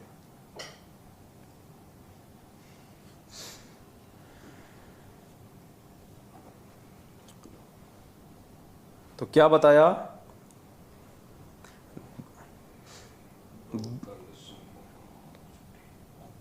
दो दल सन्मुख आण जुटे हैं, सूरा लेत लड़ाई, टूक टूक हो पड़े धरती पे, वो खेत छोड़ ना जाई, गुरु से लगन कठिन है भाई। तो कोई सूरवीर भगत होगा जो सतगुरु रामपाल जी भगवान के हिसार जेल से बाहर आने तक इस भक्ति रूपी मैदान में मर्यादाओं के साथ में डटा रहेगा। देखो पुण्यात्माओं, डटने को तो गुरु जी का परिवार भी डटा रहेगा, वो कोई गंगा जी नहीं जा रहा। लेकिन यहां बात हो रही है मर्यादाओं के साथ में डटने की। डटने को तो लाखों की संगत भी यही रहेगी। आज ही नहीं जा रही कोई काल भगवान के साथ में, सारे एक साथ नहीं जा रहे। डटने को तो लाखों की संगत भी यही डटी रहेगी, लेकिन उनका डटना कोई डटना नहीं है। डटना उसका है जो मर्यादाओं के साथ में डटे, क्योंकि संघर्ष का सामना उसको करना पड़ेगा जो मर्यादाओं में रहेगा। जो मर्यादा तोड़ेगा उसको संघर्ष नहीं करना पड़ता भक्ति पे। वो तो जगत वालों के साथ मिलके जगत वाले काम कर लेगा, भक्तों के साथ मिलके भक्ति वाले काम कर लेगा। वो भक्ति करना नहीं है, वो सूरवीरता के लक्षण नहीं है, वो संघर्ष नहीं है। संघर्ष है गुरु जी के वचन पे। तुम्हारे सामने एक सारनाम रूपी, एक फर्जी सारनाम रूपी रोटी का टुकड़ा फेंक दिया और लाखों कुत्ते दौड़ पड़े एक टुकड़े पे। बताओ, मालिक का कोई आता पता ही नहीं। अब पता नहीं उस रोटी के टुकड़े के बहाने कोई मांस का टुकड़ा डाल रहा है या कोई क्या डाल रहा है। लाखों लोग दौड़ पड़े बस उस टुकड़े को देख के। अरे भगवान पे विश्वास किया होता, गुरु जी पे विश्वास रखना चाहिए था कि सार नाम लेंगे तो हम हमारे गुरु जी से लेंगे। कहां तुमने विश्वास किया? इसलिए तो कह रहा है बहुत बीती थोड़ी गई, पल पल गई बिताए, एक पलक के कारण क्यों कलंक लग जाए। तुमने तो धैर्य खो दिया, इतना समय तुमने बिता दिया था और थोड़े से समय का तुम इंतजार नहीं कर सके। वो फर्जी सार नाम की दौड़ में तुम लग गए लाइन में, तुमने अपना कर्म धर्म नष्ट कर लिया, बर्बाद कर लिया।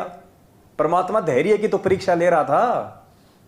अरे परमात्मा हमारे सील, संतोष, विवेक और धैर्य की तो परीक्षा ले रहा है कि नालायकों को मेरे ऊपर विश्वास भी है या नहीं है, इनको धैर्य भी है या नहीं है, कि गुरु जी पता नहीं आएंगे या नहीं आएंगे। डबल डबल उम्र कैद की सजा हो गई, गुरु जी तो छूटने नहीं है। ले लो सार नाम, कहीं ये और ना मिले। हो गए फैल। अब उस सार नाम की बना के पुंगी अपने जेब में डाल लो या बच्चों को दे देना, वो बजाते रहेंगे। आए दिन मर रहे हैं वो सारनामी, आए दिन अकाल मौत मर रहे हैं। वो सारनामी ज्यादा मर रहे हैं जो रोहतक से लेके आए थे।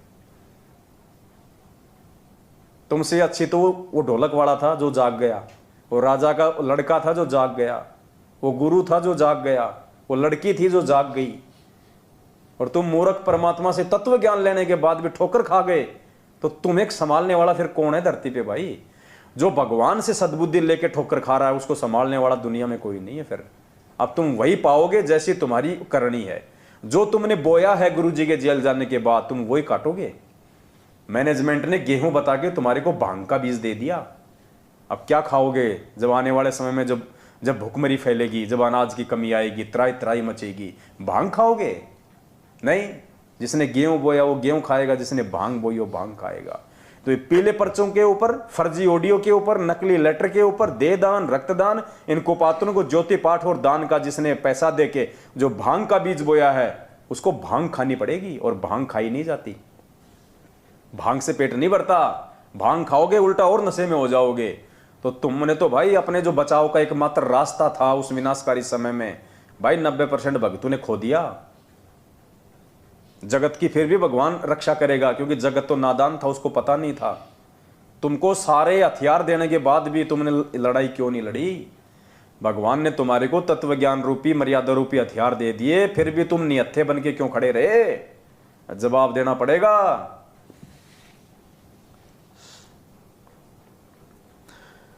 छोड़ो तन अपने की आशा, निर्भय हो गुण गाई। छोड़ो तन अपने की आशा, निर्भय हो गुण गाई।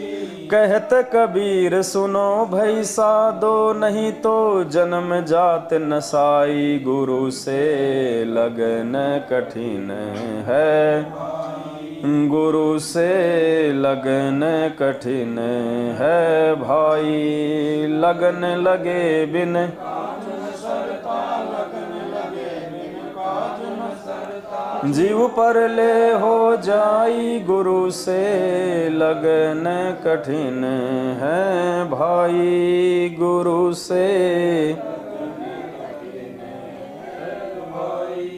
क्या कह रहे हैं पूज्य गुरुदेव जी? छोड़ो तन अपने की आशा, निर्भय हो गुण गाई, कहत कबीर सुनो भाई साधो, नहीं तो जन्म जात नसाई। तो परमात्मा कहते हैं भाई ये सारे आडंबर पाखंड हैं और अपने ये मरने मारने की जो भी आशा है ना, यह सब छोड़ दो। परमात्मा कहते हैं जिस मरने से जग डरे मेरे मन आनंद, कद मरूं कद पाऊं वो पूर्ण परमानंद। तो संगत को 90% संगत को तो दस्त हो रहे हैं। क्यों दस्त हो रहे हैं? कि आए दिन हमारे साथी मर रहे हैं, आए दिन। अरे अरे वो भी सारनाम लाया था रोहतक से, अरे यार वो मर गया। दूसरा सोचता है यार वो साथ संगत वालों की वीडियो देखे थे यार, वो सब कह रहे हैं यार ये फर्जी सारनाम है, और जिसने ले लिया ना वो गया काम से। तो सबको दस्त हो रहे हैं कि तेरी कब टिकट कट जाए, क्योंकि मर्यादा तोड़ने वाले को विश्वास नहीं रहता, फिर ना उसको भक्ति पे विश्वास रहता, ना उसको गुरुजी पे विश्वास रहता। फिर काल उसके सिर पे बैठ जाता है, फिर उसके अंदर भय पैदा कर देता है।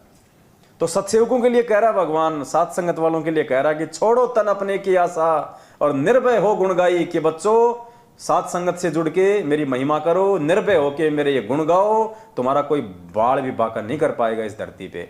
चाहे बम क्या, चाहे बम के बाप छूटो, चाहे उस विनाशकारी समय में भूखमरी क्या, चाहे भूखमरी का बाप आ जाओ, मेरे बच्चों के रसोई में पीपे मतलब मटका भर देगा परमात्मा, आटा भर देगा, सब्जी भर देगा, लूण तेल नमक मिर्ची भर देगा परमात्मा। रसोई में कमी नहीं आने देगा कोई चीज की। चाहे रोजाना 5000 आदमी खाओ, चाहे 1 किलो आटे में, 1 किलो चावल में भगवान 5000 को खिला देगा। और लोग ये कहेंगे यार इनके घर में आ कहां से रहा है, तब इस भगवान की महिमा बनेगी, तब कोई जानेगा कि इनका गुरु कौन है, इनके घर में कहां से आ रहा है। ये बकवाद करने वालों के नहीं होगा। क्या कहा परमात्मा ने? ध्यान से सुनो गुरु जी का सत्संग। पुण्यात्माओं, कहां किस बहम में जी रहे हम, किन लोगों की संगति करके आप लोगों ने अपना सत्यानाश कर लिया है।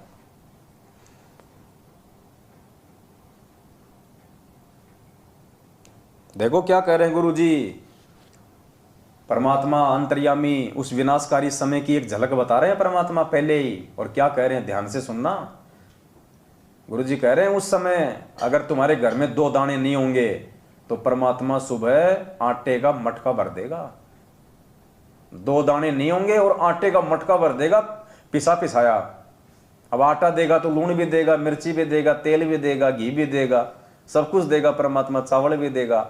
फिर गुरुजी साथ में ये भी कह रहे हैं कि ऐसा भगवान उनके लिए करेगा जो भक्ति चाहेंगे, बकवाद करने वालों के लिए नहीं। तो ये पीले पर्चों के जो गुलाम है ना, ये बकवाद है। ये पीले पर्चों की जो गुलामी करते हो ना आप लोग, मैनेजमेंट की गुलामी, कोऑर्डिनेटर की गुलामी, रक्तदान, दे दान, ज्योति पाठ का पैसा, काल्पनिक फोटो को भगवान मान के उसका प्रकट दिवस मानना, ये बकवाद में आता है। तो सुनो, अंतर्यामी परमात्मा ने पहले इशारा कर दिया आने वाले समय में क्या होगा। जैसे दास बार बार आपको कथा सुनाता है कि जिस समय परमात्मा के नाम से झूठी चिट्ठी लिखती थी कबीर जी के नाम से, और 18 लाख प्राणी साधु संत आगे थे। वो साधु संत कौन थे? घर छोड़कर जंगलों में अपने गुरुओं के पास भक्ति के लिए, भगवान के लिए भटक रहे थे। वो उनकी विशेष प्यारी आत्मा थी। अब वहां उन 18 लाख को 3 दिन तक झोंपड़ी में बैठे गरीब जो लाइन है, वो तो भगवान थे, लीला कर रहे थे। 3 दिन तक उनको वो भोजन खिलाया जो कभी सुना भी नहीं था उन महापुरुषों ने, भक्तों ने, साधुओं ने। और सोना की मोहर दी और 2 हल्दी और छक्के, हलवा, पूड़ी, कचौड़ी, जलेबी, छक खाओ, अच्छा बखाओ, जन्म के भूखे मरे, जिंदरे भूखड़े खानिए थे होते। तो उनके लिए जब ये लीला कर दी, पृथ्वी का कोई माल भी नहीं था, सतलोक से ला दिया जाता है। तो आने वाले समय में जैसे जनसंख्या बढ़ रही है, 100 वर्ष के बाद क्या खाएंगे ये, अगर ये माहौल नहीं बदलाते? फिर भगवान व्यवस्था करेगा। आपके घर में 2 दाने होंगे, तड़के भरा पाओगा मटका, पिप्पा भरा पाओगा आटेगा, इस तरह कर देगा दाता आपके लिए। लेकिन भक्ति करवाने के लिए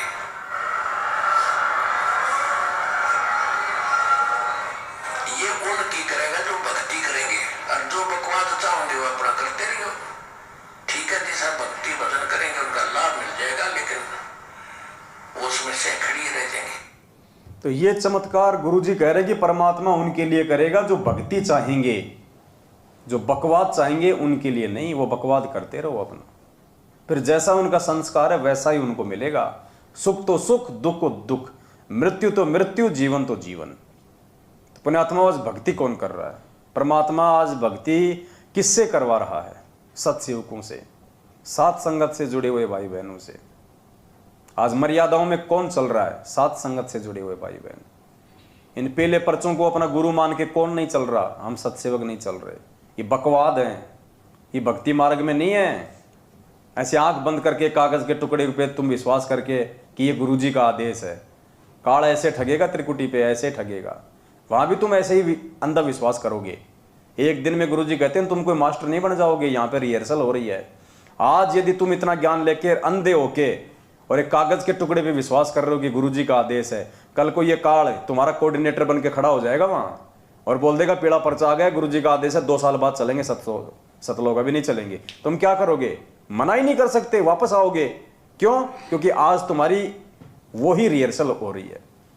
जब आज तुम विरोध नहीं कर रहे, आज तुम ज्ञान आधार से ये विवेचन नहीं कर रहे, तो कल को वहां जाने के बाद भी नहीं करोगे। क्योंकि गुरुजी कहते हैं जब शरीर छूटेगा ना तो मालूम थोड़ी चलेगा कि तुम मर गए, तुम त्रिकुटी पे जा रहे हो या तुम सत्संग में जा रहे हो।